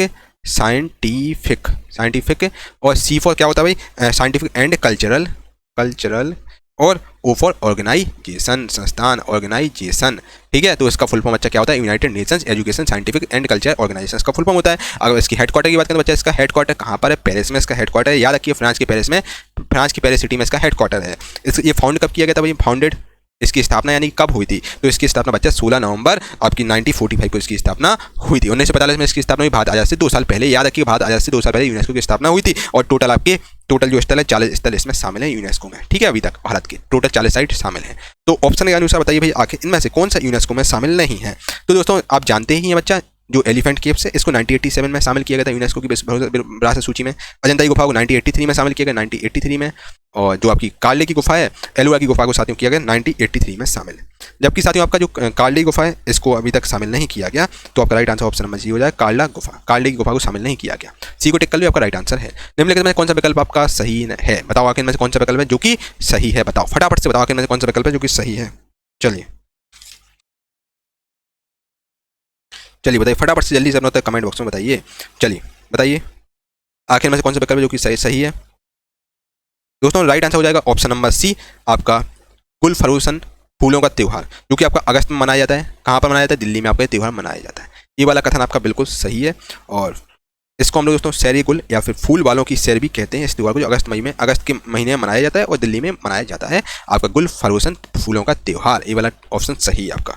अगला क्वेश्चन, निम्नलिखित में से कौन सी भाषा भारत की शास्त्रीय भाषा नहीं है? बच्चा बताओ आखिर में से कौन सी भाषा जो कि भारत की शास्त्रीय भाषा नहीं आती, शास्त्रीय भाषा यानी क्लासिकल लैंग्वेज में नहीं आती है। तो क्लासिकल लैंग्वेज में बच्चा आपकी जो भाषा है जो नहीं आती वो आपकी पाली भाषा है, जो कि लैंग्वेज में नहीं आती। पाली भाषा बौद्ध धर्म के जो ग्रंथ है, अधिकांश ग्रंथ सब पाली भाषा में लिखे गए हैं, जो कि प्राचीन भाषा है। ठीक है, तेलुगु, उड़िया, कन्नड़ ये सब आपकी शास्त्रीय भाषा में आपकी पाली नहीं आती है। भारत के स्वतंत्रता संग्राम के संदर्भ में बॉम्बे योजना 1944 किस पर आधारित मसौदा योजना थी? तो ये आपकी आर्थिक नीतियों पर आधारित मसौदा योजना थी, बॉम्बे योजना। ठीक है, ऑप्शन नंबर सी आपका राइट आंसर है। चलिए, भारतीय रेलवे के यात्रियों की विभिन्न शिकायतों को दूर करने के लिए निम्नलिखित में से कौन सा नंबर एक नया एकीकृत हेल्पलाइन नंबर है? तो ये नंबर है 139। ठीक है, जो कि आपका भारतीय रेलवे द्वारा लॉन्च किया गया, जो कि शिकायत कंप्लेन नंबर है। अगला क्वेश्चन आपका है, भारत का मेट्रोमैन हम किसे कहते हैं? तो भाई भारत का मेट्रोमैन हम किसको कहते हैं? बहुत इंपॉर्टेंट क्वेश्चन आपके एग्जाम के लिए भाई, मेट्रो लाने का श्रेय इन्हीं को जाता है। भारत का मेट्रोमैन हम किसको कहते हैं? दोस्तों भारत का मेट्रोमैन हम कहते हैं किसको? या इंजीनियर श्रीधरन को। इंजीनियर श्रीधरन थे, इनको हम भारत का मेट्रोमैन कहते हैं। यार श्रीधरन को हम कहते हैं, जो कि फेमस सिविल इंजीनियर है। फेमस क्या है भाई? सिविल इंजीनियर है, फेमस सिविल इंजीनियर है भाई। इनको हम लोग इंजीनियर श्रीधरन को, और 1995 से लेकर, अगर 1995 से लेकर 2012 की बात करें तो इन्होंने दिल्ली मेट्रो के महानिदेशक के रूप में इन्होंने काम किया है। दिल्ली के निदेशक के रूप में इन्होंने काम किया है, दिल्ली के निदेशक के रूप में इन्होंने काम किया है। और आल्सो कॉल्ड, इसको हम क्या बोलते हैं, और इनका मेट्रोमैन ऑफ इंडिया बोलते हैं, इनको मेट्रोमैन बोलते हैं। आपका इंजीनियर श्रीधरन को बोलते हैं। 2001 में दोस्तों इन्हें पद्मश्री अवार्ड दिया गया था, पद्मश्री अवार्ड दिया गया था। और 2008 में दोस्तों इन्हें पद्म विभूषण अवार्ड दिया गया, पद्म विभूषण अवार्ड दिया गया था, विभूषण अवार्ड से सम्मानित किया, जो कि देश का दूसरा सबसे सर्वोच्च अवार्ड है। तो इंजीनियर श्रीधरन इसका राइट आंसर हो जाएगा। दुबई और चेरापूंजी में कोयला खनन एक लंबी संकीर्ण सुरंग के रूप में परिवार के सदस्यों द्वारा किया जाता है, इसे हम लोग क्या कहते हैं? ठीक है, तो बताइए भाई फटाफट से बताइए। तो इसको दोस्तों हम लोग बताइए क्या बोलते हैं। चलिए राइट आंसर दोस्तों हो जाएगा, इसको हम लोग रेड होल खनन बोलते हैं। ठीक है, ऑप्शन नंबर ई आपका राइट आंसर है। अगला क्वेश्चन, किसी नेता की प्रतीक्षा मत करो, अकेले करो, व्यक्ति से व्यक्ति करो द्वारा इस प्रसिद्ध पंक्ति को किसने कहा था? किसी नेता की प्रतीक्षा मत करो, अकेले करो, व्यक्ति से व्यक्ति द्वारा इस प्रसिद्ध पंक्ति को किसने कहा था? तो इस प्रसिद्ध पंक्ति को कहने वाली थी Mother Teresa. Option number C Mother Teresa इसका राइट आंसर हो जाएगा। नोबेल प्राइज पुरस्कार दिया जा चुका है शांति के लिए। ठीक है, चलिए अगला क्वेश्चन आपके सामने ए रहा, देखिए। इरेटोस्थेनीस ने 2 अलग अलग स्थानों पर सूर्य की किरणों के कोण का उपयोग करते हुए पृथ्वी की परिधि को गणितीय रूप में मापा था। निम्नलिखित में से ये 2 स्थान कौन से हैं? तो वो 2 स्थान भाई कौन कौन से हैं बताइए। राइट आंसर आपका हो जाएगा ऑप्शन नंबर सी, साइने एवं एलेक्जेंड्रिया। ठीक है, तो साइने और एलेक्जेंड्रिया जगहें हैं। ठीक है, चलिए अगला क्वेश्चन आपके सामने ये रहा, ब्लैक डेथ। ब्लैक डेथ एक प्रकार का प्लेग संपूर्ण यूरोप में किस वर्ष में फैला था? एक प्रकार का प्लेग है ब्लैक डेथ, संपूर्ण पूरे यूरोप में कौन से वर्ष में फैला था? तो पूरे यूरोप में 1348 में फैला था पूरी बीमारी है ब्लैक डेथ। ठीक है, इसमें लगभग 7.5 से लेकर 20 करोड़ लोग मारे गए थे ब्लैक डेथ वाली में। ठीक है, तो ये आपका 1348 ईस्वी में फैल गया था ये। लोटस टेम्पल भारत में दिल्ली में स्थित है। यह संगमरमर की बिना आधार वाली कितनी पंक्तियों से मिलकर बना है? अगर दोस्तों हम कमल मंदिर की बात करें तो सुनना बात को अच्छे से, इसको भी हम लोग आपको बढ़िया तरीके से समझाते हैं। जो इंपॉर्टेंट क्वेश्चन वो आपको हम बढ़िया तरीके से उसको करवा रहे हैं, ताकि भाई कभी आपसे आए कभी चूके ना, है ना। देखो अगर हम बात करें कमल मंदिर की, दोस्तों कमल मंदिर नोट डाउन कर लीजिए, मैं बार बार बोलूँ नोट डाउन कर लो या फिर स्क्रीनशॉट इसका ले लो। कमल मंदिर को दोस्तों हम लोग लोटस टेम्पल भी बोलते हैं, लोटस टेम्पल बोलते हैं। और जो कि ठीक है, लोटस टेम्पल का हिंदी में कमल मंदिर होता है, और जो कि दोस्तों आपका दिल्ली में स्थित है, दिल्ली में स्थित है आपका। ठीक है, दिल्ली। ठीक है, और मंदिर का उद्घाटन कब किया हुआ? मंदिर उद्घाटन, ठीक है, उद्घाटन बढ़िया तरीके में आपको नोट्स समझा के बता रहा हूँ। तो 24 दिसंबर 1986 को इसका उद्घाटन हुआ कमल मंदिर का। और ये आपको किसको, कौन से धर्म को समर्पित है? समर्पित धर्म, तो आपका ये आपका बहाई धर्म को समर्पित है, बहाई धर्म को समर्पित मंदिर है। और इसमें ना तो कोई मूर्ति है, इस मंदिर में दोस्तों ना तो कोई मूर्ति है, ना तो कोई मूर्ति है, और ना ही इसमें कोई धार्मिक कर्म कांड है। ये दिल्ली में स्थित है कमल मंदिर, लोटस के आकार में है। तो इसमें दोस्तों राइट आंसर आपका क्या हो जाएगा? देखो अब क्वेश्चन एग्जाम में क्या बोल रहा है कि भाई लोटस टेम्पल भारत में दिल्ली में स्थित है, संगमरमर की बिना आधार वाली कितनी पंक्तियों से मिलकर बना है? तो बिना आधार वाली 27 पंक्तियों से मिलकर बना है लोटस टेम्पल। ठीक है, तो ऑप्शन नंबर सी 27 आपका राइट आंसर हो जाएगा, क्योंकि भव्य मंदिर बना है और ये दिल्ली में है। भूटान इज स्टिल, भूटान में अब भी कौन सा मतलब है? तो भूटान में अब भी दोस्तों राजतंत्र है। ऑप्शन नंबर बी आपका राइट आंसर हो जाएगा। निम्नलिखित में से कौन सा संक्षिप्त शब्द हाइब्रिड और इलेक्ट्रिक वाहनों को बढ़ावा देने के लिए भारत के राष्ट्रीय स्तर के कार्यक्रम को निरूपित करता है? तो वो आपका फेम करता है। ऑप्शन नंबर फेम आपका राइट आंसर हो जाएगा। ठीक है, चलिए ऑपरेशन ग्रीन्स की घोषणा निम्नलिखित में से किन वस्तुओं की आपूर्ति के स्थायीकरण के लिए की गई थी? दोस्तों जो ऑपरेशन जो ग्रीन थी, बताइए, बताओ भाई बताओ। ऑपरेशन जो ग्रीन है इसकी घोषणा निम्नलिखित में से किन वस्तुओं की आपूर्ति के स्थायीकरण के लिए की गई थी? तो ये आपकी ऑपरेशन ग्रीन आपकी टोमेटो, ओनियन, पोटैटो से संबंधित थी। ऑप्शन नंबर सी आपका राइट आंसर हो जाएगा। ठीक है, चलिए भारत का कौन सा पड़ोसी देश 26 मार्च को अपना स्वतंत्रता दिवस मनाता है? तो भारत का पड़ोसी देश है जो कि देखो सुनना बात को अच्छे से दोस्तों, भारत का पड़ोसी देश जो कि 26 मार्च को अपना स्वतंत्रता दिवस मनाता है तो आपका बांग्लादेश है। ठीक है, बांग्लादेश को इंदिरा गांधी ने ही आज़ाद करवाया था, हम लोगों ने बांग्लादेश को आज़ाद कराया था। बांग्लादेश अपना स्वतंत्रता दिवस 26 मार्च को मनाता है।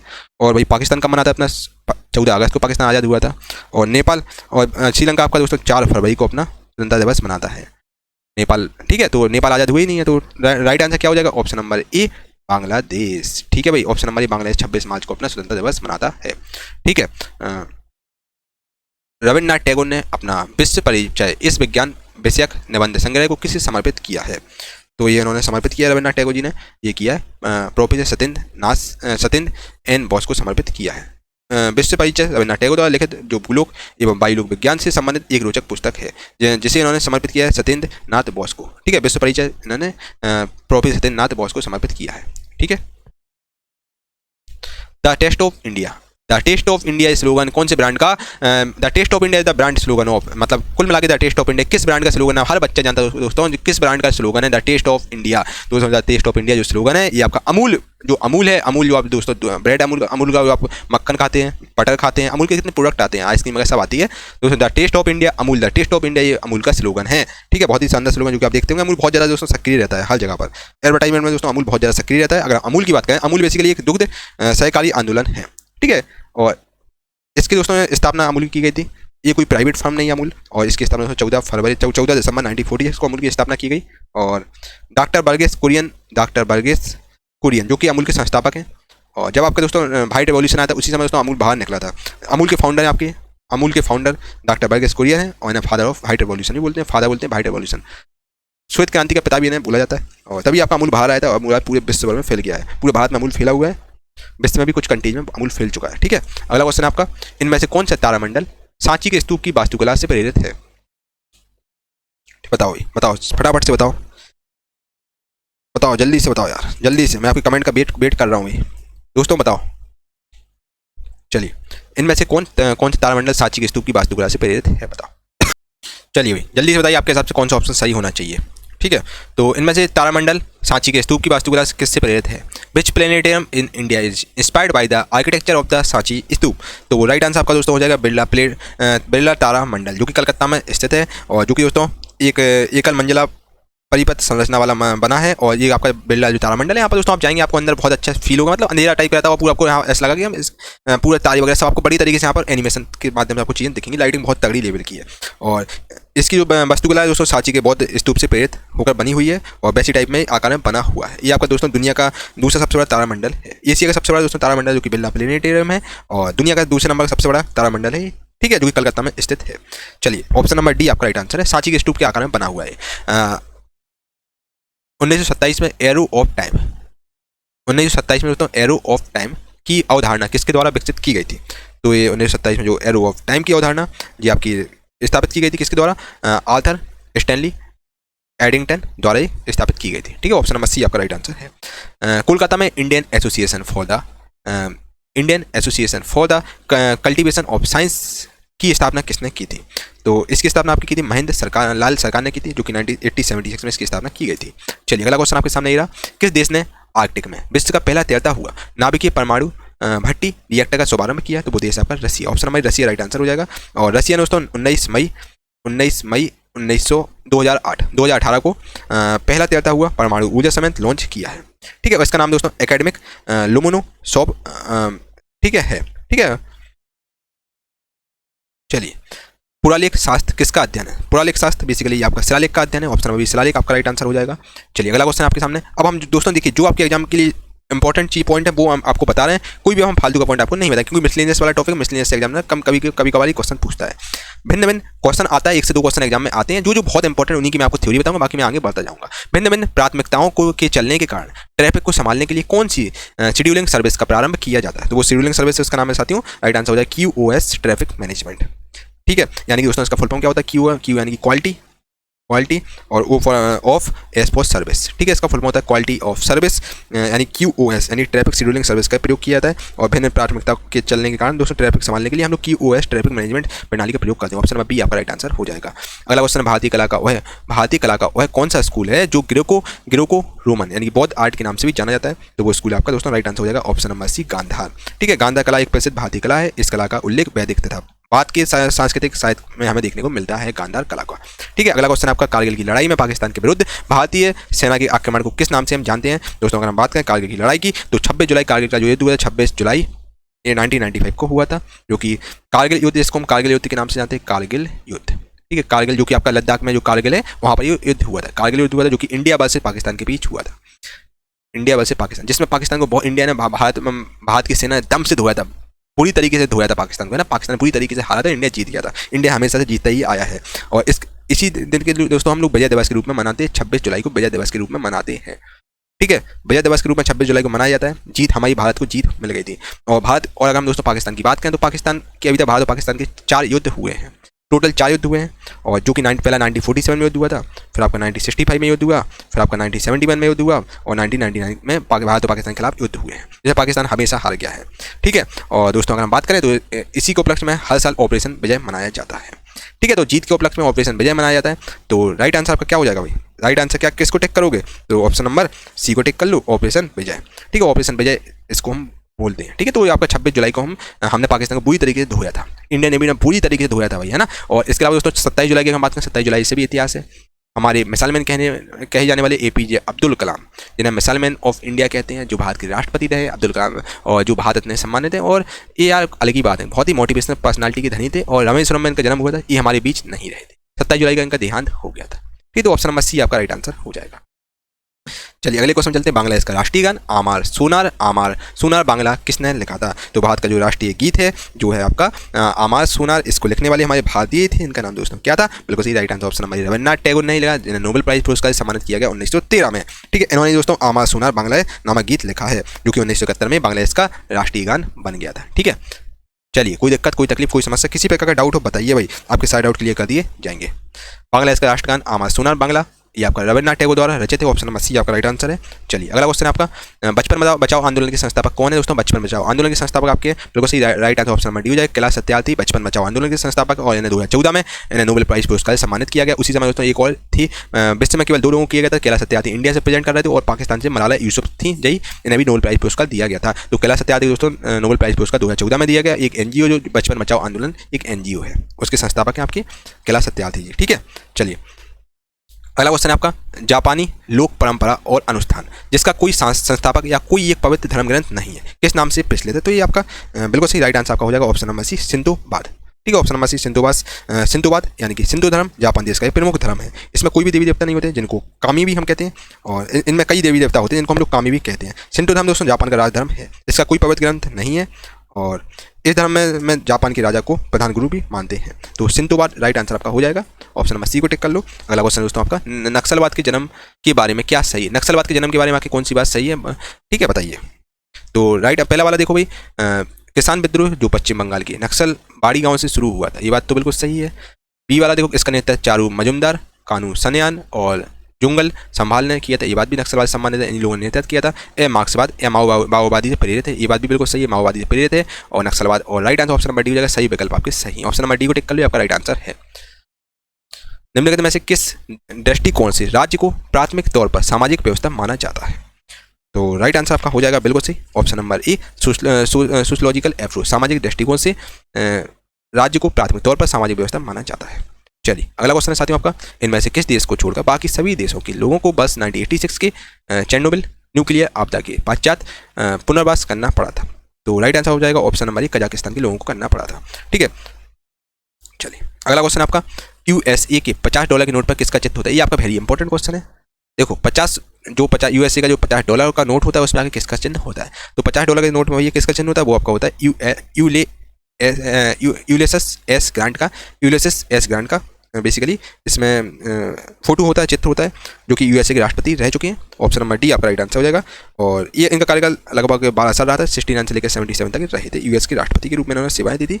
और ठीक है, इन्हीं के $50 के नोट पर इन्हीं की फोटो होती है, यूलियस एस ग्रांट, जो कि यूएस के राष्ट्रपति रह चुके हैं। डाक टिकट का आविष्कार किसने किया था? दोस्तों अगर हम डाक टिकट की बात करें, और तो डाक टिकट का आविष्कार जो करने वाले थे वो आपके थे, बिल्कुल सही राइट आंसर आपका हो जाएगा, रोलैंड हिल ने दोस्तों जो डाक टिकट है इसका आविष्कार किया था। और जो कि रोलैंड हिल एक आपके ब्रिटेन स्कूल मास्टर हुआ करते थे, ब्रिटेन के स्कूल मास्टर थे, इन्होंने दोस्तों डाक टिकट का आविष्कार किया था। और 1837 की अगर हम बात करें, 1837 में दोस्तों डाक टिकट का इन्होंने आविष्कार किया था, डाक टिकट का आविष्कार किया था, डाक टिकट का आविष्कार किया। इसके अलावा दोस्तों अगर हम बात करें 1840 की, तो 1840 में दोस्तों इन्होंने डाक टिकट इंग्लैंड के लिए जारी किया गया, जो डाक टिकट है 1830 में आविष्कार हुई, 1840 में डाक टिकट इंग्लैंड के लिए जारी किया गया और बिक्री के लिए जारी किया गया 1840 में। और 1853 में डाक टिकट भारत में डाक टिकट की शुरुआत हुई, डाक टिकट की शुरुआत हुई 1852 में। ठीक है, की शुरुआत स्टार्टिंग हुई। ठीक है, तो मैंने आपको बड़ी तरीके से बता दिया, रोलैंड हिल इसका राइट आंसर हो जाएगा। अगला क्वेश्चन, देश का दूसरा सबसे वरिष्ठ कार्यालय किसका होता है? दोस्तों देश का दूसरा सबसे वरिष्ठ कार्यालय किसका होता है? तो राइट आंसर आपका बिल्कुल चलिए जल्दी से बताइए। तो दोस्तों देश का दूसरा सबसे वरिष्ठ कार्यालय होता है भारत के उपराष्ट्रपति का होता है, सबसे टॉप कार्यालय भारत के राष्ट्रपति का होता है, फिर उसके बाद वाइस प्रेसिडेंट का ऑफिस दूसरे नंबर का होता है। और ठीक है, चलिए इंस्टेंट नूडल्स का आविष्कारक किस देश का नागरिक था? इंस्टेंट नूडल्स जो आप मैगी वगैरह खाते हैं सब इंस्टेंट नूडल्स हैं, तो इसका आविष्कारक आपका जापान था, ऑप्शन नंबर सी जापान इसका राइट आंसर हो जाएगा। और इसका जो इंस्टेंट नूडल्स है इसकी खोज करता मोमो फुकू अंडो थे, इन्होंने जापान में किया था। इसकी बिक्री आपकी 25 अगस्त 1958 से 25 अगस्त इंस्टेंट नूडल्स की बिक्री 1958 में आ गई थी। एंडो कंपनी थी, उन्होंने इसकी बिक्री स्टार्ट कर दी थी। और भारतीय नौसेना कानून कब पारित किया गया? तो भारतीय नौसेना कानून आपका 1927 में पारित किया गया, ऑप्शन नंबर 1927 आपका राइट आंसर है। अगला क्वेश्चन आपका, स्क्वाड्रन लीडर भारतीय बेसिकली का एक पद है, squadron leader is one of the rank of the Indian. Squadron leader किस पद में होता है? देखिए ठीक है भाई, स्क्वाड्रन लीडर देखिए किस कौन सी पोस्ट में होता है, कौन सी उसमें रैंक में होता है, कौन सी मतलब उस पर होता है। ठीक है भाई, तो ये आपकी दोस्तों भारत की 3 सेनाएं हैं, जिसमें दोस्तों वायुसेना में आपका स्क्वाड्रन लीडर का पद होता है, option number C squadron leader का जो पद होता है ये आपका एयरफोर्स में दिया जाता है। ठीक है, एयरफोर्स में होता है। और एयरफोर्स की अगर बात करें, एयरफोर्स की स्थापना कब की गई? तो 8 अक्टूबर 1932 में एयरफोर्स की स्थापना की गई थी। ठीक है, चलिए यह भारत के राष्ट्रपति जो ये सब जो एयरफोर्स हुई ये सब भारत के राष्ट्रपति के अधीन होती हैं। ठीक है, तो 3 जो सेनाएं वो सब भारत के राष्ट्रपति के अधीन होती हैं। हुमा का झुकता हुआ मंदिर किसको समर्पित किया गया है? हुमा का झुकता हुआ मंदिर आके किसको समर्पित किया गया है? तो हुमा का जो झुकता हुआ मंदिर है ना, ये जो हुमा का झुकता हुआ मंदिर है, ये आपका भगवान शिव को समर्पित किया गया, भगवान शिव जी को समर्पित किया गया है। और ये कहाँ पर स्थित है भाई? तो हुमा का झुकता हुआ मंदिर ये स्थित है महानदी के तट पर स्थित है, महानदी के तट पर स्थित है, महानदी के तट पर स्थित है। और संबलपुर उड़ीसा में स्थित है, संबलपुर उड़ीसा में स्थित है ये मंदिर, ठीक है। और झुकता हुआ मंदिर है, मतलब झुका हुआ मंदिर है, और जो कि आपका उड़ीसा में स्थित है। और ठीक है, चलिए ऑप्शन नंबर आपका बी को टिक कर लीजिए, शिव जी का ये मंदिर है। चलिए अगला क्वेश्चन आपके सामने ये रहा, देखिए भारत की फिल्म और टेलीविजन संस्था कहाँ पर स्थित है? दोस्तों भारत की जो फिल्म और टेलीविजन संस्था है, जो कि आपकी बिल्कुल सही राइट आंसर आपका हो जाएगा, ये आपकी जो कि दोस्तों भारत की जो फिल्म और टेलीविजन संस्था जो कि फीफा है, FTII, जो कि आपका 1960 में इसकी स्थापना हुई थी, जो कि पुणे में स्थित है, इसका हेडक्वार्टर पुणे में है। और FTII जो कि आपकी पुणे में है, ठीक है। Option number D Pune Maharashtra में स्थित है, 1960 में इसकी स्थापना हुई थी। अगला क्वेश्चन आपका, किस राज्य में ट्रांसजेंडर लोगों को जेल के वार्डन के रूप में नियुक्त करने का निर्णय लिया गया? किस देश ने, किस राज्य ने ट्रांसजेंडर जो लोग हैं उनको जेल के वार्डन के रूप में नियुक्त करने का निर्णय लिया है? तो ये आपका उड़ीसा गवर्नमेंट द्वारा लिया गया निर्णय है। Option number D Orissa right answer हो जाएगा। चलिए अगला क्वेश्चन आपके सामने ये रहा, देखिए लघु गणक का आविष्कार किसने किया था? लघु गणक का जो यानी कि लॉगरिथम का आविष्कार, जो आपकी लॉग्स वगैरह होते हैं, लॉगरिथम का आविष्कार आके किसने किया था? जो आप मैथ में पढ़ते हैं लॉग वगैरह, तो इसका आविष्कार करने वाले जॉन नेपियर ने इसका आविष्कार किया था सन 1614 में, ठीक है। चलिए अगला क्वेश्चन आपके सामने ये रहा, कोलकाता में विक्टोरिया मेमोरियल का निम्नलिखित में से कौन से पदार्थ से निर्मित किया गया? जो कोलकाता में विक्टोरिया मेमोरियल की बहुत ही शानदार है यार, आपको ऐसा लगेगा कि ये हम महल के आसपास घूम रहे हैं ना, बहुत अभी भी बहुत शानदार है, बहुत भव्य बिल्कुल बना है विक्टोरिया मेमोरियल, बहुत ही शानदार वाइट कलर की स्मारक बनी हुई है। और ठीक है, जो कि यानी विक्टोरिया को डेडिकेटेड है और उन्हीं का महल था। और वहाँ पर आप जाएंगे तो आपको वहाँ पर मतलब अभी भी घोड़े वगैरह चलते हैं, जैसे पुराने जमाने में चीज़ें चलती थी ना, घोड़े वगैरह रथ वो चलता था, आपका तांगे वगैरह, तो वहाँ पर अभी भी ऐसा होता है। तो साथियों जो आपका जो विक्टोरिया मेमोरियल है, ये आपका बिल्कुल वाइट सफ़ेद मकराना संगमरमर से बनाया गया, बिल्कुल वाइट है, बहुत ही शानदार बना है, जिसका निर्माण 1921 में किया गया था। क्वीन विक्टोरिया के सम्मान में इसका निर्माण 1921 में किया गया था। और इसके डिजाइनर कौन थे? डिजाइन किसने तैयार की थी इसकी? ये भी एग्जामिनर पूछता है भाई डिजाइन किसने तैयार की थी? तो इसके डिजाइनर थे वो थे विलियम एमर्सन इसके डिजाइनर थे, ठीक है। विलियम एमर्सन ने इसकी डिजाइन तैयार की थी, 1921 में बनाया कंप्लीट हो गया था, ठीक है। उनके सम्मान में बनवाया गया था 1921 में। चलिए अगला क्वेश्चन आपके सामने रहा, सूर्य नमस्कार में कितने चरण होते हैं? तो सूर्य नमस्कार में दोस्तों आपके 12 शक्तिशाली योग होते हैं। ऑप्शन नंबर बी आपका 12 राइट आंसर हो जाएगा। अगला क्वेश्चन है आपका, दिसंबर 1984 में भोपाल गैस आपदा में निम्नलिखित में से किस गैस का रिसाव हुआ था? दोस्तों 1984 में बहुत ही खतरनाक नरसंहार हुआ था, जिसमें दोस्तों एक जो गैस थी इसका नाम था दोस्तों मिथाइल आइसोसाइनाइड गैस रिसाव हो गई थी, जिस कारण दोस्तों लाखों लोग मारे गए थे, ठीक है, लाखों लोग मारे गए थे। इस गैस का इतना खतरनाक है, अभी भी यहाँ पर भोपाल में कुछ जगहों पर कुछ इलाके मतलब कुछ लोग विकलांग निकलते हैं, ठीक है। तो आपका मिथाइल आइसोसाइनाइड गैस लीक हो गई थी, इस कारण ये बहुत ही खतरनाक त्रासदी हुई थी सन दिसंबर 1984 में भोपाल में, ठीक है। भोपाल दोस्तों हम लोग झीलों की नगरी भी कहते हैं, और यहाँ पर छोटी छोटी झीलें हैं, तालाब हैं, उनको हम इसलिए झीलों की नगरी भी कहते हैं एमपी की। बस 2007 में किस स्मारक को विश्व के नए 7 आश्चर्यों में से एक को विजेता घोषित किया गया? दोस्तों वो आपका है बिल्कुल सही राइट आंसर आपका हो जाएगा। बस 2007 में जो स्मारक है जो कि विश्व के 7 अजूबे में आ गया, जो कि आपका ताजमहल है। Option number Taj Mahal right answer हो जाएगा। ताजमहल की अगर बात करें तो ताजमहल का निर्माण किसने करवाया था? शाहजहां ने करवाया, अपनी बेगम मुमताज़ की याद में, आप सब जानते ही हैं। और ताजमहल के जो वास्तुकार कौन था? वास्तुकार नोट डाउन करो भी, वास्तुकार कौन था ताजमहल का? निर्माण ताजमहल कब हुआ था? ठीक है, चलिए कमेंट बॉक्स में बताओ ताजमहल का निर्माण कब हुआ। और 1983 में इसको यूनेस्को की विश्व विरासत सूची में शामिल किया गया। और 2007 में दोस्तों इसको विश्व के 7 जो आश्चर्य थे, मतलब जो विश्व के 7 अजूबे थे, उसमें शामिल किया गया, ठीक है। और शाहजहां का अगर वास्तुकार की बात करें तो ताजमहल का तो वास्तुकार था उस्ताद अहमद लाहौरी साहब थे, उस्ताद अहमद लाहौरी इसके वास्तुकार थे। इसका निर्माण आपका 21 साल में लगे थे कंप्लीट होने में, 21 साल लगे थे ताजमहल को कंप्लीट होने में। और 1932 में इसका निर्माण स्टार्ट हुआ था और 1953 तक चलता रहा था। और 1983 में यूनेस्को की सूची में शामिल हो गया था ताजमहल, जो कि आपका कहाँ पर स्थित है? आगरा में स्थित है। आगरा अपना कहाँ? यूपी में आता है, ठीक है। तो option number Taj Mahal right answer हो जाएगा। आई होप कि मैंने बढ़िया तरीके से आपको चीज़ें समझाई होंगी। दोस्तों कंटेंट बनाने बहुत ज़्यादा मेहनत लगी, तो साथियों वीडियो को लाइक जरूर कमेंट करके जरूर बताएं। अगर आप दोस्तों पेड कोर्स लिए तो अपने दोस्तों को सजेस्ट जरूर करें कि आपको कैसा पेड कोर्स लगा है ना, कमेंट करके आप लोग जरूर बताइएगा और अपने दोस्तों को रिकमेंड करें अगर आपको चीज़ें अच्छी लगी हो तो। बैन आरेख का किसके द्वारा आविष्कार किया गया था? तो बैन आरेख का दोस्तों आविष्कार किसके द्वारा किया गया? तो बैन आरेख का जो आविष्कार है, जो बैन आरेख आप देख रहे होंगे इस टाइप के दोस्तों बैन आरेख होते हैं, तो इसका आविष्कार साथियों जॉन बेन ने आविष्कार किया था। बिल्कुल जी यार, जॉन बेन ने अपने नाम पर बैन डायग्राम बना दिया, तो जॉन बेन ने इसका आविष्कार किया था, ठीक है, बैन आरेख का। इन स्मारकों में से किस में सेंट फ्रांसिस जेवियर के अवशेषों को प्रतिष्ठापित किया गया था? तो बताइए इन स्मारकों में से किस में सेंट फ्रांसिस जेवियर के अवशेषों को प्रतिष्ठापित किया गया? तो ये आपका राइट आंसर ऑप्शन नंबर हो जाएगा बेसिलिका ऑफ बोम जीसस। ठीक है, बेसिलिका ऑफ बोम जीसस जो कि गोवा में स्थित है। इस बेसिलिका में आपका जो सेंट, ठीक है, सेंट फ्रांसिस जेवियर के अवशेषों को संरक्षित रखा गया है। और बोम जीसस का मतलब होता है दोस्तों अच्छे जीसस या फिर पवित्र जीसस का मतलब होता है बोम जीसस का। ठीक है, और यूनेस्को ने भी इसको अपनी इस चर्च को यूनेस्को के द्वारा विश्व धरोहर सूची में भी शामिल किया गया। ये चर्च आपका कहाँ पर है? गोवा में स्थित है, गोवा में स्थित है। ठीक है, जो कि आपकी राजधानी किसकी है? पणजी की राजधानी है गोवा है। अगला क्वेश्चन है पांडवों के बीच सबसे बड़ा भाई कौन सा था? दोस्तों पांच पांडव थे जिनकी पत्नी थी एक, ठीक है, द्रौपदी। 5 पांडव सबसे बड़ा था युधिष्ठिर, ठीक है, फिर आपका था भीम, फिर थे आपके अर्जुन, फिर नकुल, फिर सहदेव। ठीक है, पांडव, इनके पापा का नाम पांडु था, तो पांडु के पुत्र पांडव कहलाए। और युधिष्ठिर सबसे बड़ा ज्येष्ठ था। ठीक है, ऑप्शन नंबर ये आपका युधिष्ठिर राइट आंसर हो जाएगा।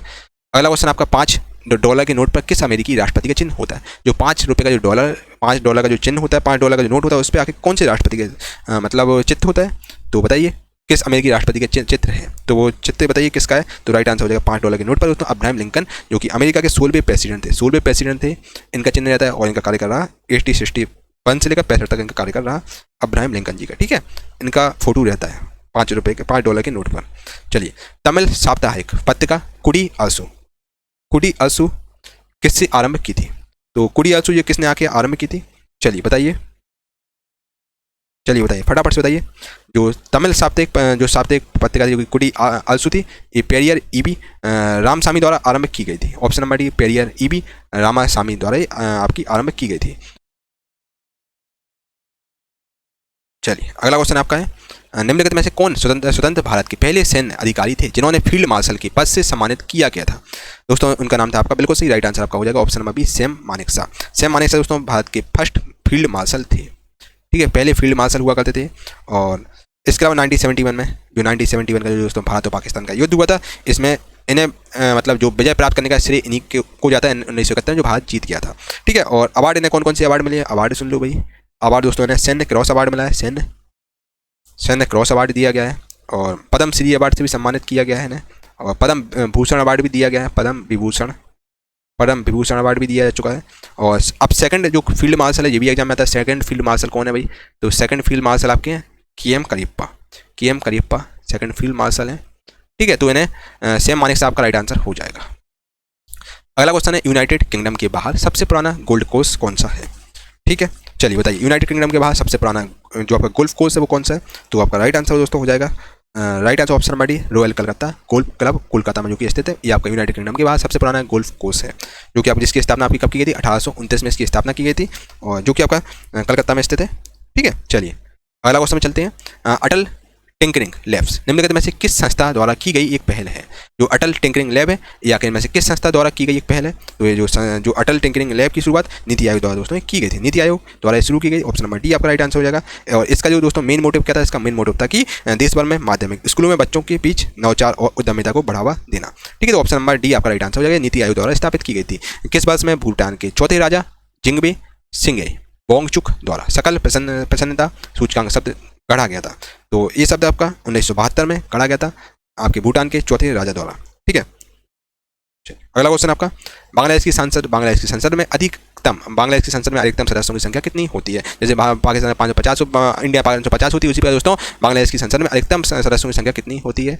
तो अधिकतम जो आपके सदस्यों की संख्या होती है बांग्लादेश में, तो संसद में अधिकतम सदस्यों की संख्या 350 होती है बांग्लादेश में। याद रखिए ऑप्शन नंबर 350 आपका राइट आंसर हो जाएगा, जिसमें दोस्तों देखिए 350 सदस्य होते हैं, यानी कि सांसद चुने जाते हैं, और मैक्सिमम 350 सीटें आती हैं, जिसमें 50 सीटें लेडीज़ के लिए आरक्षित रहती हैं, रिजर्वेशन रहता है लेडीज़ों के लिए।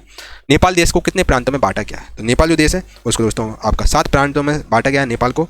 और नेपाल का जो नया संविधान है ये आपका कब लागू हुआ? तो आपका 20 सितंबर 2015 को नेपाल का नया संविधान लागू हुआ था, और नेपाल को 7 प्रांतों में बांटा गया। खैर, और ठीक है, अगला क्वेश्चन देखिए निम्नलिखित में से किस देश में दुनिया की सबसे बड़ी संसद है?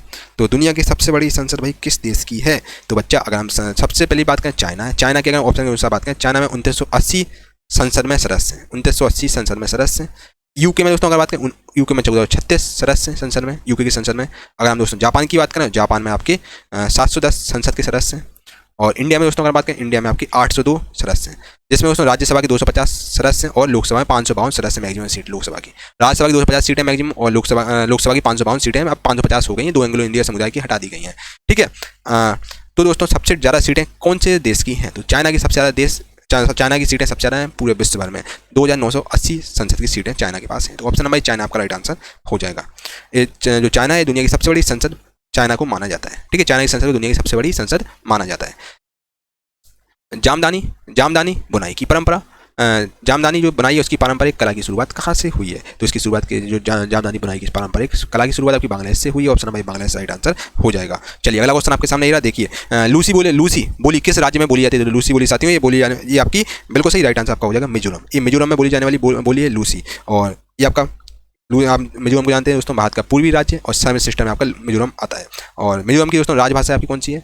राजभाषा यहाँ की मीजो है। मीजो यहाँ की राजभाषा है। मीजो और अंग्रेजी यहाँ की राजभाषा है मीजो की। ठीक है। और इसका गठन कब किया गया? मिजोरम की स्थापना कब हुई यानी कि?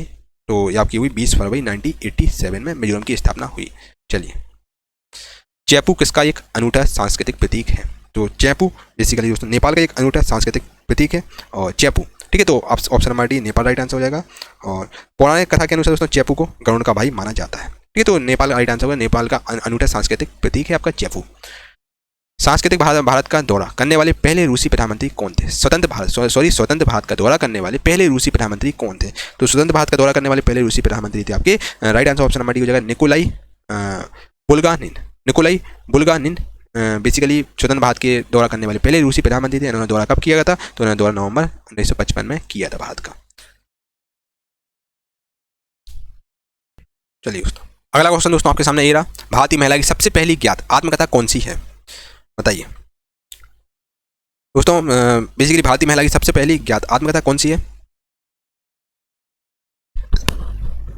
आपको पहली पूर्ण आत्मकथा बतानी है। तो दोस्तों रस सुंदरी देवी एक जो कि बंगाली महिला है और इन्होंने आधुनिक बंगाल साहित्य की पहली पूर्ण आत्मकथा का नाम है आमार जीवन की रचना की है। ठीक है, तो ऑप्शन नंबर सी आपका राइट आंसर हो जाएगा। अगला क्वेश्चन दोस्तों, भारत में स्टैच्यू ऑफ यूनिटी जो कि विश्व की सबसे ऊंची मूर्ति है लोहे की और इसकी दुनिया में की सबसे ऊंची प्रतिमा है जो कि 182 मीटर ऊंची दुनिया की सबसे ऊंची प्रतिमा है जो कि सरदार वल्लभ भाई पटेल जो कि भारत के पहले गृह मंत्री और भारत के पहले उप प्रधानमंत्री की मूर्ति है। ठीक है, ऑप्शन नंबर बी आपका राइट आंसर है। अगला क्वेश्चन आपका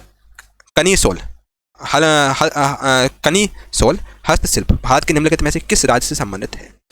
तो साथियों जो कनीसोल हस्तशिल्प है ये आपकी जम्मू कश्मीर राज्य से संबंधित है, जम्मू कश्मीर की है। ठीक है, हस्तशिल्प आपकी जम्मू कश्मीर की है और जम्मू कश्मीर की कढ़ाई है और कनी। और आगे अरुणाचल प्रदेश की बात करें तो अरुणाचल प्रदेश की कारपेंट्री है, इसमें थी वर्क है। और हिमाचल प्रदेश की जो आपकी हस्तशिल्प है इसका नाम है दोस्तों आपका मैट बियर। उत्तर प्रदेश की जो हस्तशिल्प है उसका नाम है दोस्तों चिकनकारी। उत्तर प्रदेश की हस्तशिल्प है जिसका नाम है ये कालीन है। कालीन यहाँ पर बहुत होता है। ठीक है, ऑप्शन नंबर आपका ई राइट आंसर है जम्मू कश्मीर। श्रीलंकाई गृह युद्ध के संदर्भ में लिट्टे में पहले टी का उपयोग किसके लिए किया जाता है? दोस्तों लिट्टे का सबसे पहले तो फुल फॉर्म सुनो, लिट्टे का फुल फॉर्म क्या होता है? लिट्टे को फिर बैन कर दिया, राजीव गांधी की मृत्यु हो गई फिर लिट्टे को बैन कर दिया गया था। फिर लिट्टे का दोस्तों फुल फॉर्म होता है साथियों liberation tiger of Tamil Eelam. ठीक है, और इसकी स्थापना 1972 में की गई थी। और अब फुल फॉर्म तो पता लगी गया होगा, टी मतलब होता है दोस्तों इसमें तमिल इसका लिबरेशन टाइगर ऑफ तमिल, तो टाइगर इसका फुल फॉर्म होता है टाइगर। ऑप्शन नंबर बी को टिक कर लिए, बी आपका राइट आंसर है। ठीक है, तो लिट्टी में टी का फुल मतलब होता है दोस्तों आपका टाइगर्स। ऑप्शन नंबर बी को टिक कर लिए, आपका राइट आंसर हो जाएगा। भारतीय विशिष्ट पहचान प्राधिकरण यानी UIDAI। ठीक है, UIDAI एक संवैधानिक प्राधिकरण है जिसकी स्थापना भारत सरकार द्वारा आधार अधिनियम 2016 के प्रावधानों के अनुसार इलेक्ट्रॉनिक और सूचना प्रौद्योगिकी मंत्रालय के तहत की गई थी। तो ये आपका option number D electronic and information technology है। ठीक है, ऑप्शन नंबर डी आपका राइट आंसर हो जाएगा। अगला क्वेश्चन आपका गांधी जी की पहली प्रमुख उपस्थिति। ठीक है, गांधी की पहली प्रमुख उपस्थिति ये आपकी सेलेस में बनारस हिंदू यूनिवर्सिटी यानी BHU का उद्घाटन हुआ था। गांधी की पहली प्रमुख उपस्थिति में फरवरी 1916 में बनारस हिंदू यूनिवर्सिटी का उद्घाटन हुआ था। तो ऑप्शन नंबर आपका क्या हो जाएगा? ऑप्शन नंबर ए को टिक कर लिए, ये आपका राइट आंसर हो जाएगा। चलिए, निम्नलिखित में से किसने ओलंपिक का नीति वाक्य प्रस्तावित किया था? आखिर में से किसने ओलंपिक का जो नीति वाक्य इसको प्रस्तावित किया था? जल्दी से उत्तर कमेंट बॉक्स में बताइए। तो ओलंपिक के बारे में मैं चीज़ बता ही चुका हूँ। ओलंपिक की स्थापना आपकी 1894 में की गई और ओलंपिक का नीति वाक्य प्रस्तावित किया था ये आपका किया था पियरे डी कुबार्टिन ने किया था। ऑप्शन नंबर सी आपका राइट आंसर है। अगला क्वेश्चन आपका ऑपरेशन कैक्टस भारत के सैन्य बलों द्वारा किस पड़ोसी देश में तख्तापलट को नाकाम करने का ऑपरेशन था? तो ऑपरेशन कैप्सन भारत के सैन्य बलों द्वारा 1988 में मालदीव में टकटा परेड की नाकाम करने का एक ऑपरेशन था। ठीक है, और ठीक है, तो आपका राइट आंसर हो जाएगा ऑप्शन नंबर डी, मालदीव। ठीक है, मालदीव के लिए चलाया गया था। और ठीक है, जिला शिक्षा तथा प्रशिक्षण संस्थानों की टीचर के लिए प्रशिक्षक शिक्षा पोर्टल भी लॉन्च किया गया है। दोस्तों, जिला शिक्षा और प्रशिक्षण संस्थानों के टीचर्स के लिए प्रशिक्षक शिक्षा जो पोर्टल है वो लॉन्च किया गया है। ठीक है, इस पोर्टल का नाम है प्रशिक्षक शिक्षा पोर्टल। चलिए, नई दिल्ली स्थित सरकारी परिसर में 2 मील चौड़ा रास्ता जो वर्तमान में राजपथ है, आगे इसको किस नाम से जाना जाता था? ठीक है, तो राजपथ को दोस्तों हम लोग किंग्सवे के नाम से जानते थे। ऑप्शन नंबर सी, किंग्सवे आपका राइट आंसर हो जाएगा। और राजपथ को दोस्तों 1947 से पूर्व किंग्सवे हम लोग कहते थे, किंग्सवे। ठीक है, ऑप्शन नंबर सी आपका राइट आंसर है। अगला क्वेश्चन आपका लॉ ऑफ मल्टीपल प्रोपोर्शन की खोज। लॉ ऑफ मल्टीपल प्रोपोर्शन की खोज ये आपकी की गई थी, बिल्कुल सही, जॉन डाल्टन द्वारा की गई थी। ठीक है, चलिए अगला क्वेश्चन है आपका, सेलेस व्यवस्था दूसरों से बेहतर है क्योंकि वह हमें उसकी गलतियों को ठीक करने का अवसर प्रदान करती है। दोस्तों, लोकतांत्रिक व्यवस्था दूसरों से बेहतर है, सबसे टॉप की व्यवस्था लोकतांत्रिक होती है क्योंकि इसमें हम लोग चुनते हैं शासक को, क्योंकि वह हमें उसकी गलतियों को ठीक करने का अवसर प्रदान करती है। मान लो आपने शासक चुना, मोदी जी चुने आपने, अब मान लो आपको मोदी जी कुछ टाइम आपको मोदी जी सेटिस्फेक्शन ना मिले, मतलब आपको ना लगे कि मोदी जी ने कुछ काम ढंग का किया, तो आप मोदी आपके अधिकार की भी आप अगली बार 5 साल बाद आप देख लेंगे, आप दूसरे को चुनेंगे। तो लोकतांत्रिक में दोस्तों ये सब चीज़ें होती हैं। बहुत अच्छा होता है जनता द्वारा चुना शासक, इसमें जनता द्वारा चुना जाता है। ऑप्शन नंबर ये आपका डेमोक्रेसी राइट आंसर हो जाएगा। और सुनिए दोस्तों, मोदी मान लो मोदी जी हैं, मोदी जी के साथियों आप नहीं चुनेंगे, आप मतलब जो बीजेपी की जो पार्टी के सांसद हैं, आप सांसद को चुनेंगे, सांसद फिर अपने मतलब पीएम को चुनेगा। सांसद मतलब सांसद के सदस्य जिनको चाहेंगे वही पीएम बनेगा। तो हम सांसद चुनते हैं और फिर सांसद चुने हुए सांसद वो, मान लो बीजेपी के सांसद आपने बीजेपी को वोट दिया, अब बीजेपी से को आपने वोट दिया तो वो बीजेपी के सांसद हैं, जिस पार्टी इतने ज़्यादा सांसद होगी उसकी सरकार आएगी, तो वो चुनेंगे सांसद, मतलब किसको प्रधानमंत्री चुनना है, तो सांसद के हाथों में चीज़ें रहती हैं। तो ऑप्शन नंबर ये आपका डेमोक्रेसी राइट आंसर हो जाएगा। सांसद को हम लोग ही चुनते हैं, कुल मिला के हम ही मतलब चाह रहे हैं कि भाई जैसे योगी जी हैं, योगी जी को अपन ने चाहता है कि योगी जी यूपी के सीएम बने, तो अपन ने बीजेपी वालों को लोगों ने वोट दिया था। ठीक है, तो वो योगी इनडायरेक्टली फिर मतलब सीएम बन गए थे। तो हमारे देश की सबसे प्राचीन भाषा कौन सी है? तो हमारे देश की सबसे प्राचीन भाषा आपकी संस्कृत है। ऑप्शन नंबर सी, संस्कृत आपका राइट आंसर हो जाएगा। संस्कृत हमारे भारत की सबसे प्राचीन भाषा है। भारत की पुरानी मुद्रा प्रणाली में एक आना 1 रुपया का कौन सा हिस्सा होता है? तो भारत की पुरानी मुद्रा प्रणाली में एक आना जो कि होता है 16वां हिस्सा होता है, 16वां पार्ट होता है 1 रुपये का। ठीक है, 16वां पार्ट होता है 1 रुपये का 16 पार्ट, यानी 1/16 पार्ट होता है 1 रुपये का एक आना। ठीक है, हैंगिंग गार्डन्स ऑफ बेबीलोन निम्नलिखित में से किस प्राचीन सांस्कृतिक से संबंधित है? ठीक है भाई, चलो बताओ। तो हैंगिंग गार्डन्स ऑफ बेबीलोन निम्नलिखित में से किस प्राचीन संस्कृति से संबंधित? तो ये आपकी बताओ। तो हैंगिंग गार्डन ऑफ बेबीलोन ये बेसिकली जो मेसोपोटामिया से की संस्कृति से लिया गया। ऑप्शन नंबर मेसोपोटामिया आपका राइट आंसर हो जाएगा। और ऑप्शन नंबर बी मेसोपोटामिया को टिक कर लीजिए, आपका राइट आंसर है।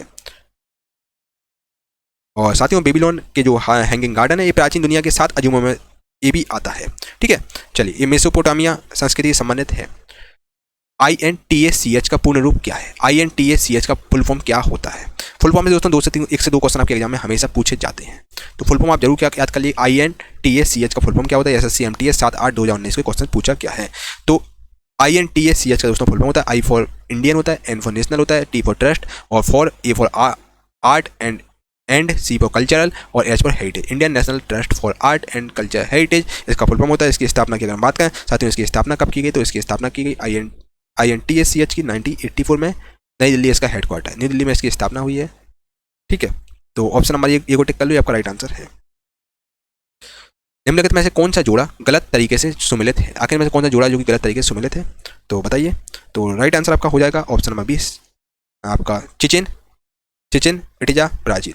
ये आपका दोस्तों ब्राजील का मैक्सिको होना चाहिए था यहाँ पर, है ना, ये वाला आपका गलत है, संदर्भ है। ठीक है, जो चिचिन इटिजा जो मैक्सिको में स्थित एक पिरामिड है, ठीक है, ना कि ये ब्राजील में, तो ये वाला आपका पेयर गलत है। तो ऑप्शन नंबर बी को टिक कर लिया, आपका राइट आंसर है।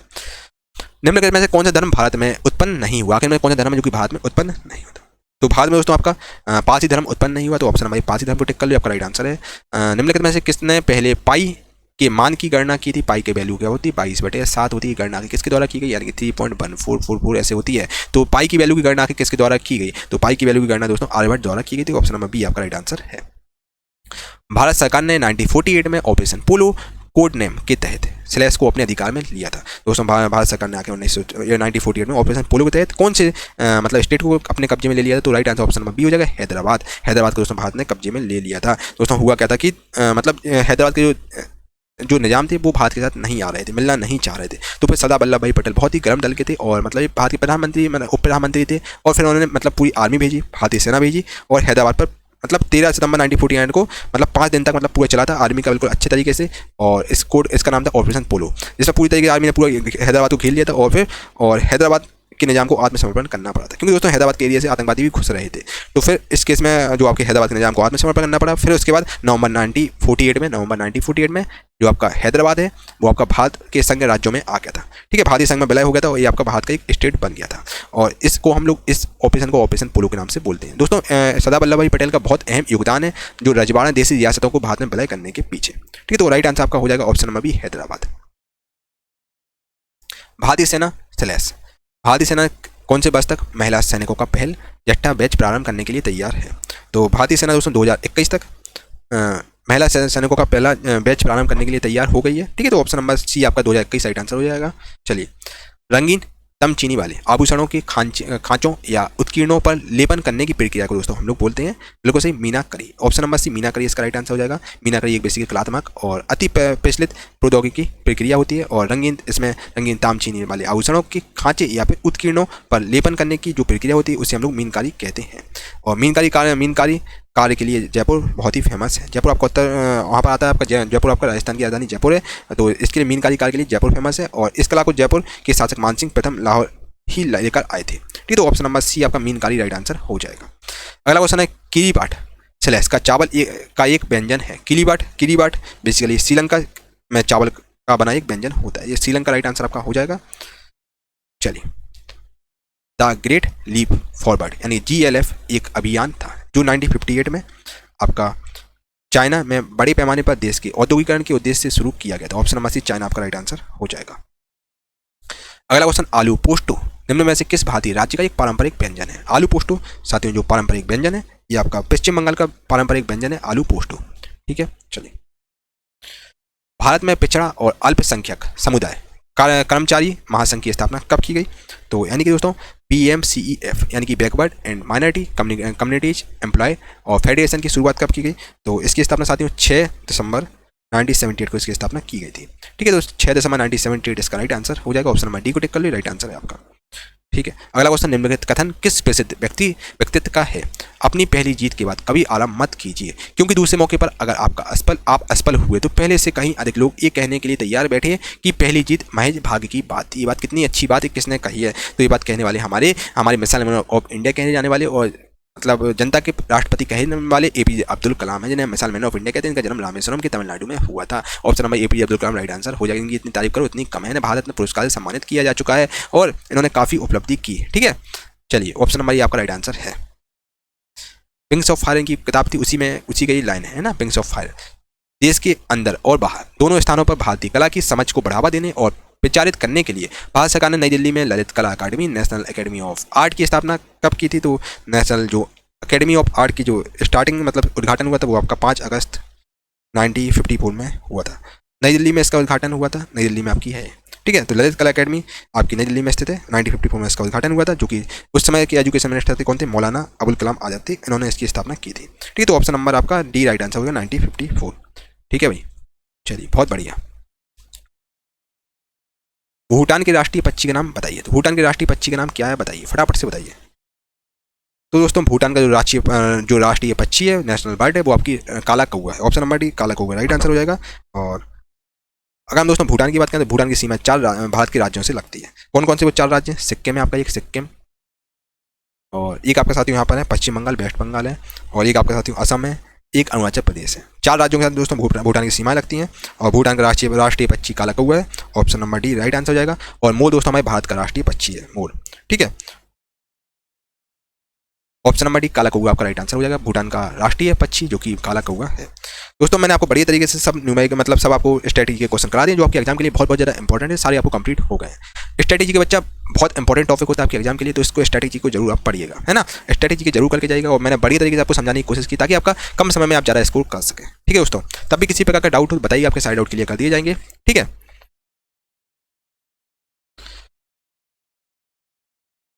मेरे प्यारे दोस्तों, क्वेश्चन आपका स्वतंत्र भारत में सर्वप्रथम भारत रत्न पुरस्कार किसे दिया गया था। दोस्तों स्वतंत्र भारत में सबसे पहले भारत रत्न पुरस्कार किसे दिया गया। ऑप्शन अनुसार दोस्तों देखिए सबको भी भारत रत्न पुरस्कार मिला, लेकिन सबसे पहले किसको दिया गया। तो राइट आंसर दोस्तों हो जाएगा option number C, CV Raman. CV Raman दोस्तों भौतिकी की फील्ड में भारत रत्न पुरस्कार मिला था सीवी रमन को 1954 में। 1954 में दोस्तों 3 लोगों को मिला, जिसमें सीवी रमन का नाम था, जो कि तमिलनाडु से बिलोंग करते थे। ठीक है, तिरुचिरापल्ली थे तमिलनाडु के सीवी रमन। चलिए अगला क्वेश्चन आपका चलते हैं बिना देर किए हुए। और एकमात्र पाकिस्तानी नागरिक कौन थे जिसे भारत रत्न से सम्मानित किया गया था। अभी जस्ट दोस्तों मैंने आपको बताया भारत के एकमात्र पाकिस्तानी नागरिक कौन है जिन्हें भारत रत्न पुरस्कार से सम्मानित किया गया। तो राइट आंसर दोस्तों हो जाएगा आपका Khan Abdul Ghaffar Khan. Option number D Khan Abdul Ghaffar Khan को दोस्तों नोबेल मतलब भारत रत्न पुरस्कार दिया गया है। ये पहले विदेशी हैं जिन्हें नोबेल पुरस्कार मिला। विदेशी हैं, पाकिस्तान विदेशी कहलाएंगे। ठीक है, विदेशी हैं। निम्नलिखित में से किसने भारत रत्न लेने से इनकार कर दिया था, कि वो कौन थे जिन्होंने भारत रत्न लेने से इनकार कर दिया था। ठीक है, जल्दी से अपना उत्तर कमेंट बॉक्स में बताइए, फटाफट से बताइए कि आखिर वो कौन है जिन्होंने भारत रत्न लेने से मना कर दिया था। तो राइट आंसर आपका हो जाएगा बिल्कुल सही आंसर, बिल्कुल सही। क्या बात है दोस्तों, राइट आंसर आपका मौलाना अबुल कलाम आजाद ने भारत रत्न लेने से मना कर दिया था। फिर बाद में मरणोपरांत दिया गया, इनकी मृत्यु के बारे में भारत रत्न पुरस्कार दिया गया। मौलाना अबुल कलाम आजाद की अगर बात करें, फर्स्ट दोस्तों शिक्षा मंत्री हुआ करते, पहले शिक्षा मंत्री थे आपके। ठीक है, और मौलाना अबुल कलाम आजाद जी थे पहले शिक्षा मंत्री थे, और इनका जन्म कब हुआ था, 11 नवंबर को इनका जन्म हुआ था। ठीक है, और इन्हीं के जन्मदिन के उपलक्ष्य में दोस्तों हर साल राष्ट्रीय शिक्षा दिवस मनाया जाता है। राष्ट्रीय शिक्षा दिवस जो कि 11 नवंबर में हर साल मनाया जाता है। और 1992 में दोस्तों ने मरणोपरांत दिया गया, इनकी मृत्यु के बाद 1992 में मरणोपरांत भारत में दिया गया। ऑप्शन नंबर डी आपका राइट आंसर है, डी को टिक कर लीजिए। चलिए अगले क्वेश्चन में चलते हैं। भारत रत्न पाने वाले सर्वप्रथम भारतीय महिला कौन है। भारत रत्न पाने वाली सर्वप्रथम भारतीय महिला कौन है जिन्हें भारत रत्न पुरस्कार मिला है। तो राइट आंसर आपका हो जाएगा बिल्कुल सही आंसर है। क्या बात है, बिल्कुल सही। राइट आंसर हो जाएगा ऑप्शन नंबर इंदिरा गांधी। इंदिरा गांधी दोस्तों एकमात्र सर्वप्रथम भारतीय महिला जिन्हें भारत रत्न पुरस्कार मिला है। ऑप्शन नंबर आपका राइट आंसर है। खैर फिर तो बाद में बहुत लोगों को मिला है, और एकमात्र जो भारतीय महिला है इंदिरा गांधी, जो कि भारत की पहली एकमात्र प्राइम मिनिस्टर भी रह चुकी हैं, इन्हें भारत रत्न पुरस्कार मिला है। और ये भारत की पहली प्राइम मिनिस्टर भी थी, मतलब 3rd प्राइम मिनिस्टर थी। लेडी प्राइम मिनिस्टर अभी तक एक ही है। ठीक है, इंदिरा गांधी थी, इनका कार्यकाल दो बार रहा है। चलिए अगले क्वेश्चन में चलते हैं। किसने अपने 100वें जन्मदिन पर भारत रत्न जीता था। आखिर में से किसने अपने 100वें जन्मदिन पर भारत रत्न जीता था। ठीक है, तो राइट आंसर आपका हो जाएगा बिल्कुल सही answer, option number C, D K Karve. Option number C, D K Karve को दोस्तों भारत रत्न पुरस्कार दिया गया था। ठीक है, और जो कि दोस्तों आपके जो डॉक्टर ढोंडो केशव कर्बे बेसिकली इनका फुल नाम है, और इनको भारत रत्न पुरस्कार मिला है, जो कि इन्हें कब दिया गया भाई बताओ, फटाफट से बताओ आखिर इन्हें भारत रत्न पुरस्कार कब दिया गया। ठीक है, तो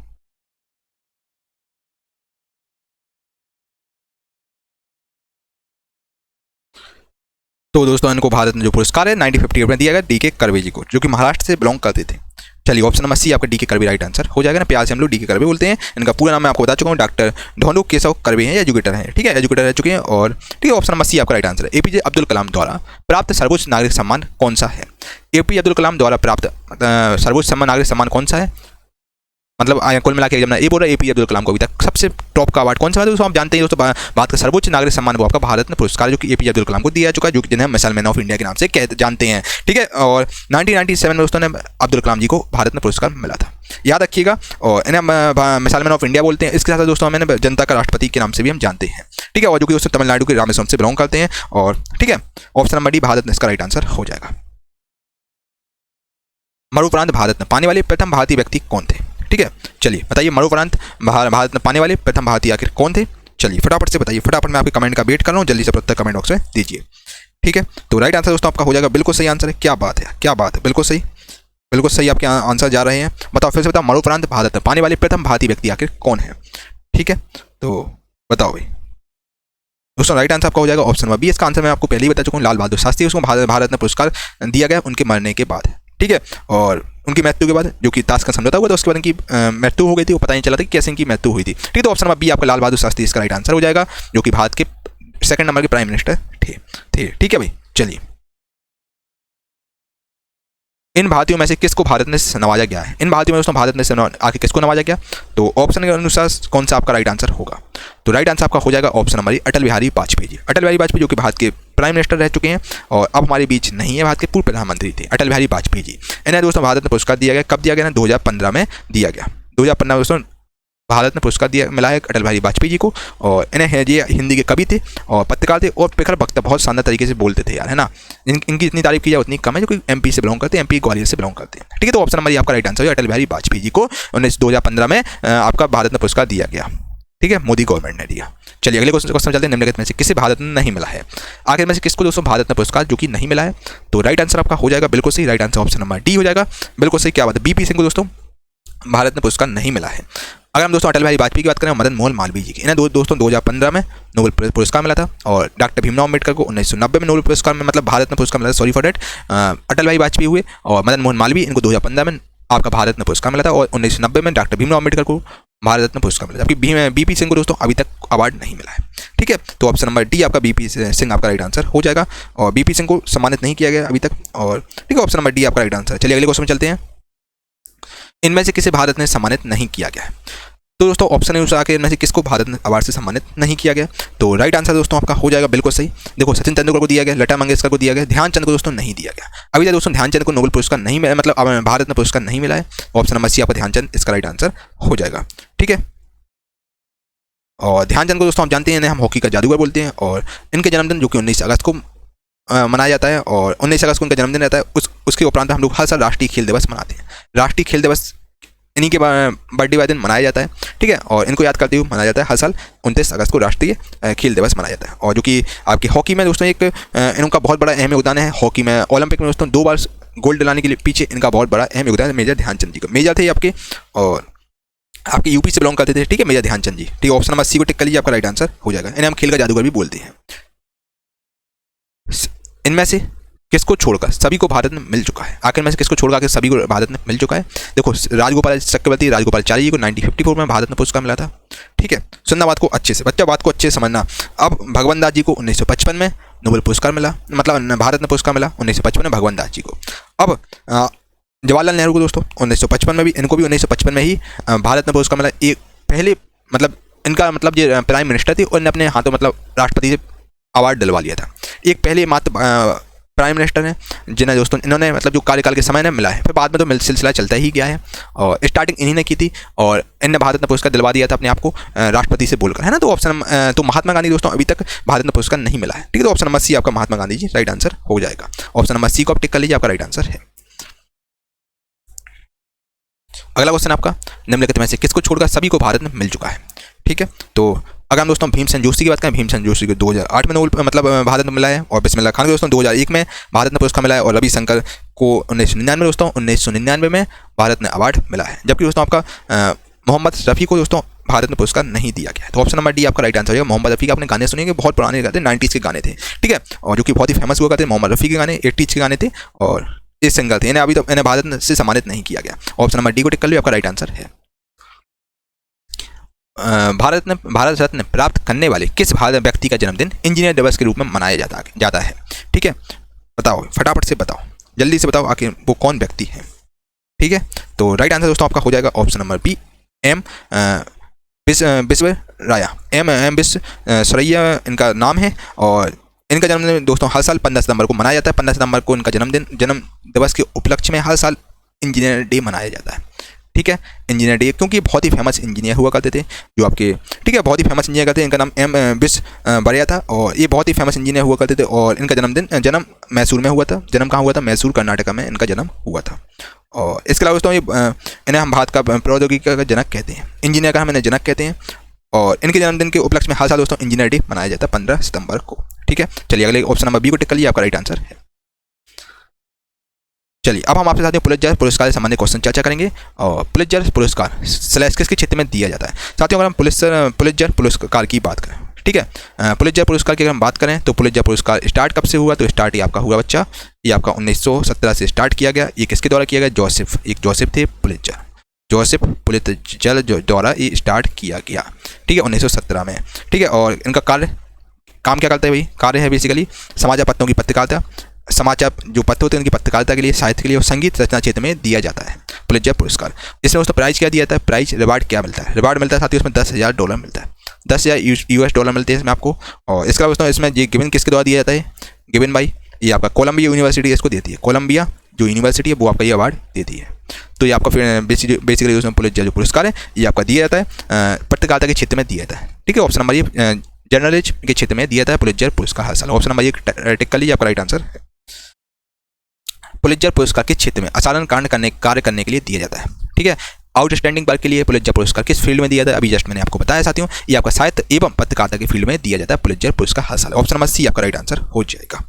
ठीक है, चलिए अगले क्वेश्चन में चलते हैं। पुलित्जर पुरस्कार को किस वर्ष में स्थापित किया गया था?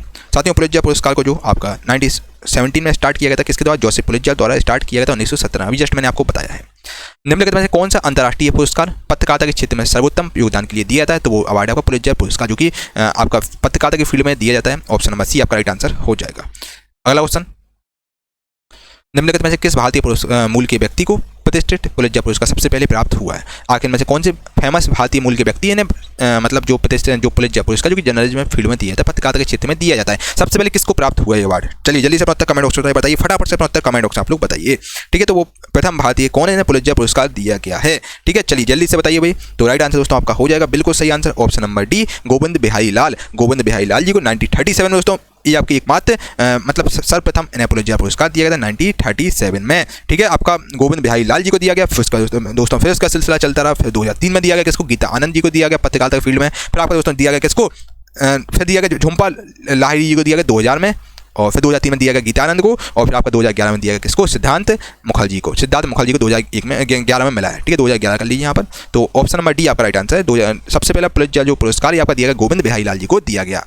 अगले क्वेश्चन में चलते हैं। अगला क्वेश्चन आपके सामने, एरा पुलित्जर पुरस्कार प्राप्त करने वाले पहले भारतीय कौन है? दोस्तों याद रखिएगा, पहले फर्स्ट से इंपॉर्टेंट क्वेश्चन आते हैं। फर्स्ट महिला कौन है, फर्स्ट भारतीय कौन है, मतलब फर्स्ट वाले दोस्तों आपको एग्जाम में याद करके जाना है। यहाँ से 1 से 2 क्वेश्चन आपके एग्जाम में, आधे 2 से 3 भी एग्जाम में पूछ लेता है भाई। फर्स्ट प्रेसिडेंट भारत के कौन है, फर्स्ट पीएम कौन है, फर्स्ट मतलब वाइस प्रेसिडेंट कौन है, इस प्रकार के दोस्तों एग्जाम में क्वेश्चन पूछता है। 3-4 क्वेश्चन आपके यहाँ से आते हैं। स्ट्रेटेजी के बहुत इंपॉर्टेंट पोर्शन ये होता है। तो पुलित्जर पुरस्कार प्राप्त करने वाले पहले भारतीय थे, वो उनका नाम था दोस्तों गोविंद बिहारी लाल जी थे। गोविंद बिहारी लाल जी को पुलित्जर पुरस्कार सबसे पहले मिला, जो कि मिला था कब? 1937 में दिया गया था पुलित्जर अवार्ड, जो कि पत्रकारिता फील्ड में दिया गया था। ठीक है,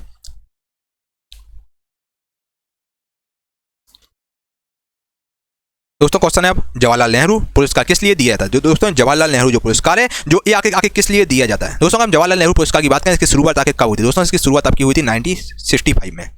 जवाहरलाल नेहरू जो पुरस्कार है इसकी शुरुआत हुई थी 1965 में। इस पुरस्कार का मेन मोटो था, इस पुरस्कार इसलिए दिया जाता है कब, किस लिए दिया जाता है? यह पुरस्कार का दिया जाता है अंतर्राष्ट्रीय समझदारी के लिए दिया जाता है, और सद्भावना के लिए दिया जाता है, और मैत्री को बढ़ावा देने के लिए दिया जाता है। अवार्ड मैत्री को बढ़ावा देने के लिए, दो देशों के बीच मैत्री को बढ़ावा देने के लिए पुरस्कार दिया जाता है। और पहली बार ये फर्स्ट 1965 में दिया गया, और ये सबसे पहले दिया गया किसको दिया गया? सबसे पहले ये आपका म्यांमार के जो राजनायक थे, म्यांमार के जो राजनायक थे इनका नाम था दोस्तों यू थांट इनका नाम था। इनको दोस्तों दिया गया था 1965 में पहली बार दिया गया था। ठीक है, जवाहरलाल नेहरू अवार्ड।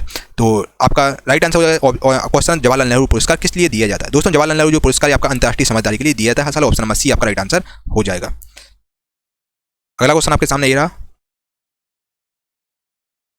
दोस्तों, क्वेश्चन है आपका अंतर्राष्ट्रीय समझदारी, इंटरनेशनल अंडरस्टैंडिंग के लिए जो दिए जाने वाले जवाहरलाल नेहरू पुरस्कार किसके द्वारा दिया जाता है? ठीक है, अंतर्राष्ट्रीय समझदारी यानी कि इंटरनेशनल अंडरस्टैंडिंग के लिए दिए जाने वाला जो जवाहरलाल नेहरू पुरस्कार है आखिर किसके द्वारा दिया जाता है? साथियों जो पुरस्कार है आखिर किसके द्वारा दिया जाता है? तो ये जो पुरस्कार बेसिकली दिया जाता है, बिल्कुल सही right answer option number D हो जाएगा, Indian council for cultural relation के द्वारा दिया जाता है, यानी भारतीय सांस्कृतिक संबंध परिषद द्वारा ये पुरस्कार दिया जाता है। ठीक है, ये सबसे पहले जो पुरस्कार दिया गया था म्यांमार के राजनायक को दिया गया था, जिनका नाम है यू थांट को सबसे पहले पुरस्कार दिया गया था। ठीक है मेरे भाई, अगले क्वेश्चन में चलें। अगला क्वेश्चन देखिए भाई, भारत के सर्वोच्च साहित्यिक पुरस्कारों में से ये ज्ञानपीठ पुरस्कार की शुरुआत आखिर किस वर्ष में की गई थी? ठीक है, बताओ भारत के जो सर्वोच्च साहित्यिक जो पुरस्कारों में से एक जो ज्ञानपीठ पुरस्कार थी आखिर इसकी शुरुआत कब की गई? तो साथियों जो ज्ञानपीठ पुरस्कार है इसकी जो शुरुआत है स्टार्टिंग आपकी की गई थी। बिल्कुल सही राइट आंसर आपका हो जाएगा ऑप्शन नंबर ए 1961 में दोस्तों ज्ञानपीठ पुरस्कार की शुरुआत की गई। और जो ज्ञानपीठ पुरस्कार है साहित्य की फील्ड में दिया जाता है, साहित्य की फील्ड में दिया जाता है, हर साल साहित्य के क्षेत्र में दिया जाता है ज्ञानपीठ पुरस्कार। इसकी शुरुआत हुई 1961 में, और फर्स्ट पुरस्कार किसको दिया गया? तो पहला पुरस्कार दिया गया 1965 में। 1965 में इसका नाम है जी शंकर कुरूप को दिया गया, जो कि मलयालम साहित्य के लिए दिया गया था। जी शंकर कुरूप जी को दिया गया था ये पुरस्कार। ठीक है, और इनामी पुरस्कार, इनामी राशि इसमें कितनी हुई, कितना रुपया मिलता है? तो भाई इसमें इनामी जो राशि है रिवार्ड इसमें मिलता है आपका 11 लाख रुपए इसमें मिलता है। ठीक है मेरे भाई, तो ऑप्शन नंबर 1961 राइट आंसर हो जाएगा। साहित्य के क्षेत्र में दिया जाता है ज्ञानपीठ पुरस्कार।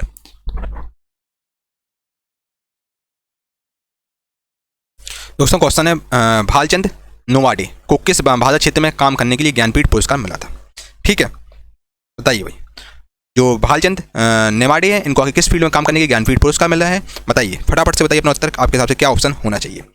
ठीक है, चलिए दोस्तों राइट आंसर आपका हो जाएगा option number B Marathi. Option B Marathi right answer हो जाएगा। मराठी भाषा के मशहूर लेखक हैं आपके जो भालचंद नेमाडे हैं। ठीक है, बेसिकली आपके मराठी के एक मशहूर लेखक हैं भालचंद नेमाडे। इनको ये पुरस्कार मिला 2014 में, 50वां ज्ञानपीठ पुरस्कार मिला 2014 में भालचंद नेमाडे को। ठीक है, चलिए बस 2015 का ज्ञानपीठ पुरस्कार कौन सी भाषा के उपन्यासकार, कवि और आलोचक को दिया गया?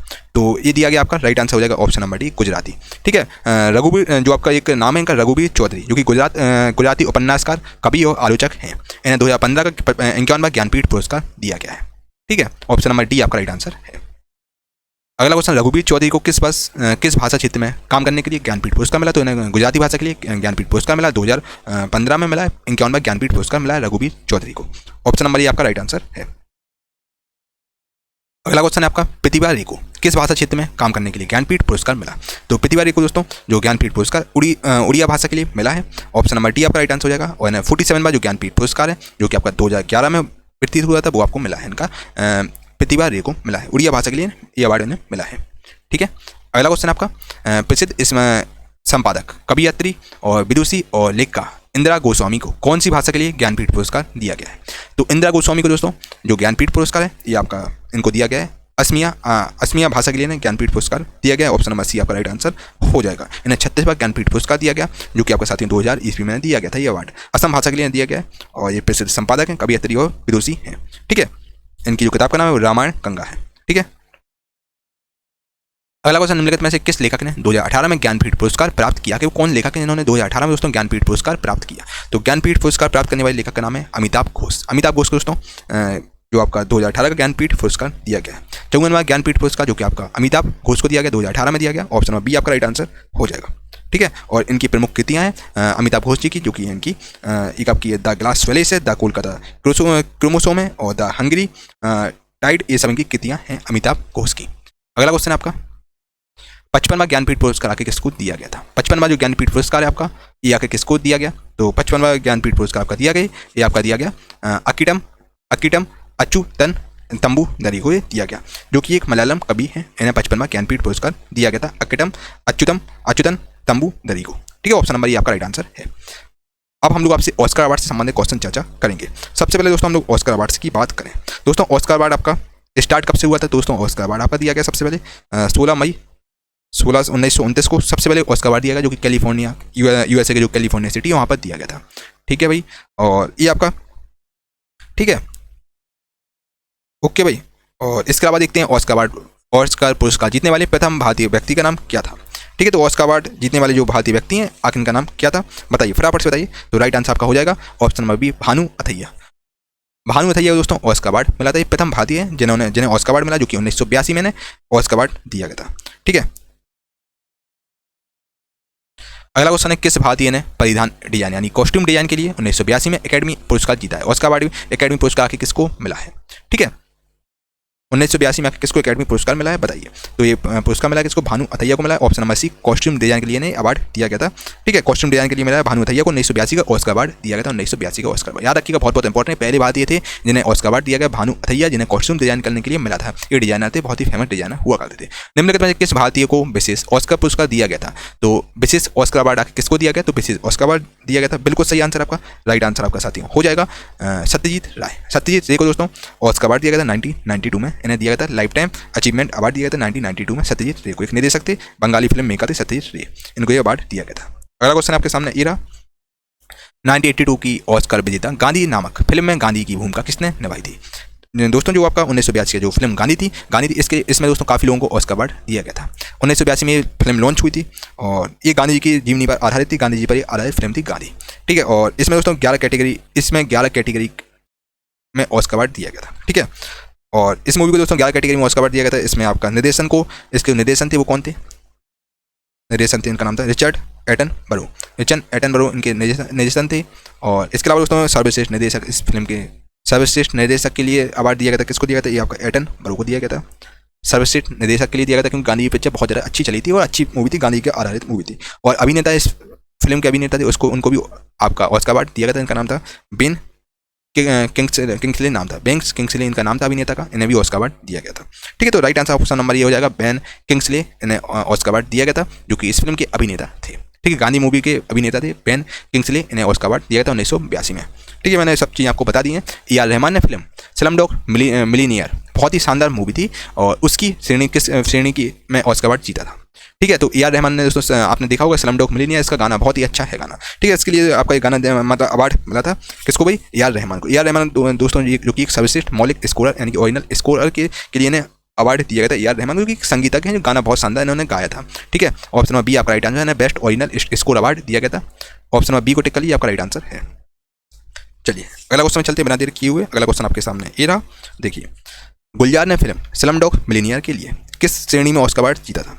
गुलजार ने दोस्तों इस फिल्म में मतलब गुलजार को जो अवार्ड दिया गया था वो आपका बेस्ट ओरिजिनल सॉन्ग के लिए अवार्ड दिया गया था गुलजार को। ऑप्शन नंबर सी आपका राइट आंसर हो जाएगा। ठीक है, बेस्ट ओरिजिनल सॉन्ग यानी सर्वश्रेष्ठ मौलिक गीत के लिए गुलजार को अवार्ड दिया गया था ऑस्कर अवार्ड। ठीक है, स्लमडॉग मिलियनेयर जो बहुत अच्छी शानदार पिक्चर थी, आपने देखी होगी।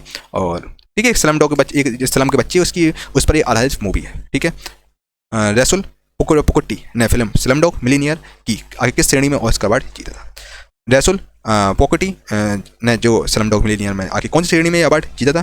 तो बेसिकली स्लमडॉग मिलियनेयर में जो ये अवार्ड जीतने वाले जो आपकी नाम था रसुल पुकुटी, इन्हें मिला था जो अवार्ड बेस्ट साउंड मिक्सिंग यानी सर्वश्रेष्ठ साउंड मिक्सिंग के लिए अवार्ड इन्हें दिया गया था। ऑप्शन नंबर ई आपका राइट आंसर हो जाएगा। 92वां जो ऑस्कर पुरस्कार हेतु निम्नलिखित में से किस भारतीय चलचित्र को नामित किया गया था। ठीक है, जो 92 जो ऑस्कर अवार्ड था आगे इसमें से किसको नॉमिनेट किया गया था। तो कौन सी मूवी को ऑस्कर अवार्ड 92 का जो ऑस्कर पुरस्कार दिया गया था, तो ये ऑस्कर अवार्ड दिया गया था गली बॉय मूवी को दिया गया था। ऑप्शन नंबर गली बॉय राइट आंसर है, रणवीर सिंह की मूवी है जिसको ये अवार्ड दिया गया था। और 92 का जो ऑस्कर अवार्ड है जो कि 2020 में दिया गया था गली बॉय मूवी को ये दिया गया था। ठीक है मेरे प्यारे दोस्तों लगातार बच्चे कमेंट बॉक्स में कमेंट कर रहे थे और व्हाट्सएप पर मैसेज कर रहे थे सर आखिर आप कब बैच लॉन्च करना है एसएससी के लिए। दोस्तों वो दिन आ गया, मैंने आप लोगों के दोस्तों सफलता बैच लॉन्च, क्योंकि वन ऑफ द बेस्ट है ये आपका दोस्तों बैच, बाकी में आपको सफलता दिलाने का काम करेगा। साथियों किरण की जो लेटेस्ट जीके की बुक आती है 14,000 प्लस वाली बुक आती है, उसका पूरा निचोड़ हम लोग लेकर आए हैं दोस्तों। इसमें आपके एसएससी के जितने भी एग्जाम होते हैं सब आपके कवर हो जाएंगे, JE SSC JUS CGL CPU MTS आपके सिलेक्शन फेज के जितने भी एग्जाम होते हैं सब आपके कवर हो जाएंगे। ठीक है, सारे के इंपॉर्टेंट प्रीवियस ईयर क्वेश्चन हम आपके लिए लेकर आए जो बहुत ज्यादा इंपॉर्टेंट है। इस बुक के दोस्तों बेसिकली हमने क्या किया है, इसमें छटनी की है, कुछ क्वेश्चन 1994 में पूछे गए फिर उसका रिपीट नहीं हुए, इसमें रखे गए हैं वो हमने हटा दिए हैं। इसमें दोस्तों आपको top 5 super selected chapter wise PYQs मिलेंगे सुपर सिलेक्टेड जो आपके एग्जाम के लिए बहुत ज्यादा इंपॉर्टेंट है। ठीक है, 5,000 से लगभग 6-7,000 के आसपास आपको 6,000 के आसपास क्वेश्चन मिलेंगे जो आपके एग्जाम के लिए बहुत इंपॉर्टेंट सुपर सिलेक्टेड क्वेश्चन, कोई आपका 8 बार पूछा गया, कोई 10 बार पूछा गया, बस वही आपको मिलेंगे। और दोस्तों इसकी एक खासियत और है, आपका ये बैच है ना इंग्लिश हिंदी दोनों में रहेगा, जो इंग्लिश वाले बच्चे उनके लिए भी इंपॉर्टेंट है, हिंदी में भी रहेगा, इंग्लिश हिंदी बायलैंग्वेज आपको कंटेंट मिलेगा। और ये आपका दोस्तों batch one of the best आपके एग्जाम के लिए रहेगा और इस बैच को दोस्तों आप ले सकते हो कि वन ऑफ द बेस्ट है और आपकी यहाँ से बड़ी तरीके से प्रैक्टिस हो जाएगी। दोस्तों आप जान रहे हैं एग्जाम के लिए बहुत कम समय बचा है और एमटीएस का दोस्तों आपका 1 महीने में पेपर है, बच्चा बिल्कुल तैयार हो जाओ। और इसके अलावा दोस्तों आप जीके का पहले क्या था, अपन जीके स्किप भी कर देते तो काम बन जाता था, लेकिन दोस्तों अब जीके से ही आपकी मेरिट बनेगी यार। एमटीएस में दोस्तों जीके के बिना कुछ हो नहीं पाएगा, जीके इंग्लिश के बिना, तो आपको जीके बहुत इंपॉर्टेंट रोल प्ले करती है। बाकी दोस्तों सीजीएल वगैरह में मेंस में जीके आने लगी है, सीएचएस में मेंस में आने लगी, बच्चा जीके को आपको स्किप नहीं करना, जीके को आपको सीरियसली लेना है। आपने कहीं भी पेड कोर्स लिया हो, कहीं भी लिया कोई दिक्कत नहीं, बच्चे प्रैक्टिस बैच आप लोग जरूर लेके देखिए, ये आपको बाकी में सफलता दिलाने का काम करेगा। आपकी प्रैक्टिस बहुत तरीके से हो जाएगी, टाइमर वगैरह भी हम लोग आपके लिए लेकर आए हैं और आपको थ्योरी बेस में कराई जाएगी है ना, जो आपके एग्जाम के लिए बहुत ज्यादा इंपॉर्टेंट चीज है, सब आपको दोस्तों यहाँ पर मिलेगा। दोस्तों ये बैच आपके लिए one of the best batch होने वाला है और इस कोर्स की प्राइस फी बेसिकली 1999 रुपए, जो कि आपको डिस्काउंट पीरियड में दोस्तों केवल और केवल 251 रुपए आपसे मात्र सहयोग राशि ली जा रही है, ताकि हम लोग ऐप का सर्वर चार्ज वगैरह निकाल सके। साथ ही आपको इस कंप्लीट बैच मिलेगा, डेमो में जाकर आप देख सकते हैं। स्ट्रेटेजी का दोस्तों को 12-13 घंटे की स्ट्रेटेजी की भी क्लास मिलेगी। ठीक है, स्ट्रेटेजी का आपको कंप्लीट मिलेगा, बिल्कुल चैप्टर वाइज मिलेगा स्ट्रेटेजी, उसका पीडीएफ भी आपको बाकायदा मिलेगा। और कंप्लीट दोस्तों ये जो करंट पब्लिकेशन का निचोड़ हम लेके आए हैं, इसका कंप्लीट आपको साथियों पीडीएफ वगैरह भी आपको मिल जाएगा। और जो कि दोस्तों केवल आपको सुपर कॉम्बो डील चल रही है, जो कि 251 रुपए में आपको ये बैच दिया जाए, इसको आप ले सकते हैं, जो कि ऑफर कुछ ही समय के लिए वैलिड है। और किसी प्रकार का डाउट हो इस नंबर से आप संपर्क कर लीजिए, आपके सारे डाउट दोस्तों क्लियर कर दिए जाएंगे। दोस्तों यकीन मानिए यार, एक बार आप लेकर देखिए, one of the best batch दोस्तों आपके एग्जाम के लिए रहेगा। और दोस्तों देखिए 251 रुपए में तो यार आजकल आपका 1 महीने का रिचार्ज भी नहीं होता है, आपको कंप्लीट बैच दिया जा रहा है, वो भी 1 साल की वैलिडिटी के साथ दिया जा रहा है ना बच्चे। इससे अच्छा आपको डील कहीं नहीं मिलेगी। और बाकी डिस्क्रिप्शन में लिंक डाल दूंगा, वहां से आप डेमो वगैरह भी देख सकते हैं, पैसे बिल्कुल नहीं लगे डेमो के, आप देख सकते हैं आकर। और स्ट्रेटेजी बिल्कुल आपको तरीके से यहाँ पर बिल्कुल मिलेगा, हिस्ट्री का आपको बिल्कुल एंशिएंट हिस्ट्री होगा, मेडिवल होगा, मॉडर्न होगा, बिल्कुल आपको तरीके से मिलेगा और इंग्लिश हिंदी दोनों में कंटेंट है। तो इसको साथियों आप ले सकते हैं, किसी प्रकार का डाउट हो इस नंबर से आप संपर्क कर लीजिए, आपके सारे डाउट दोस्तों क्लियर कर दिए जाएंगे। बाकी डिस्क्रिप्शन में गुरु को प्लस ऑफिशियल की लिंक डाल दूंगा, तो वहां से आप एप्लीकेशन पर जाकर देख सकते हैं। ठीक है भाई।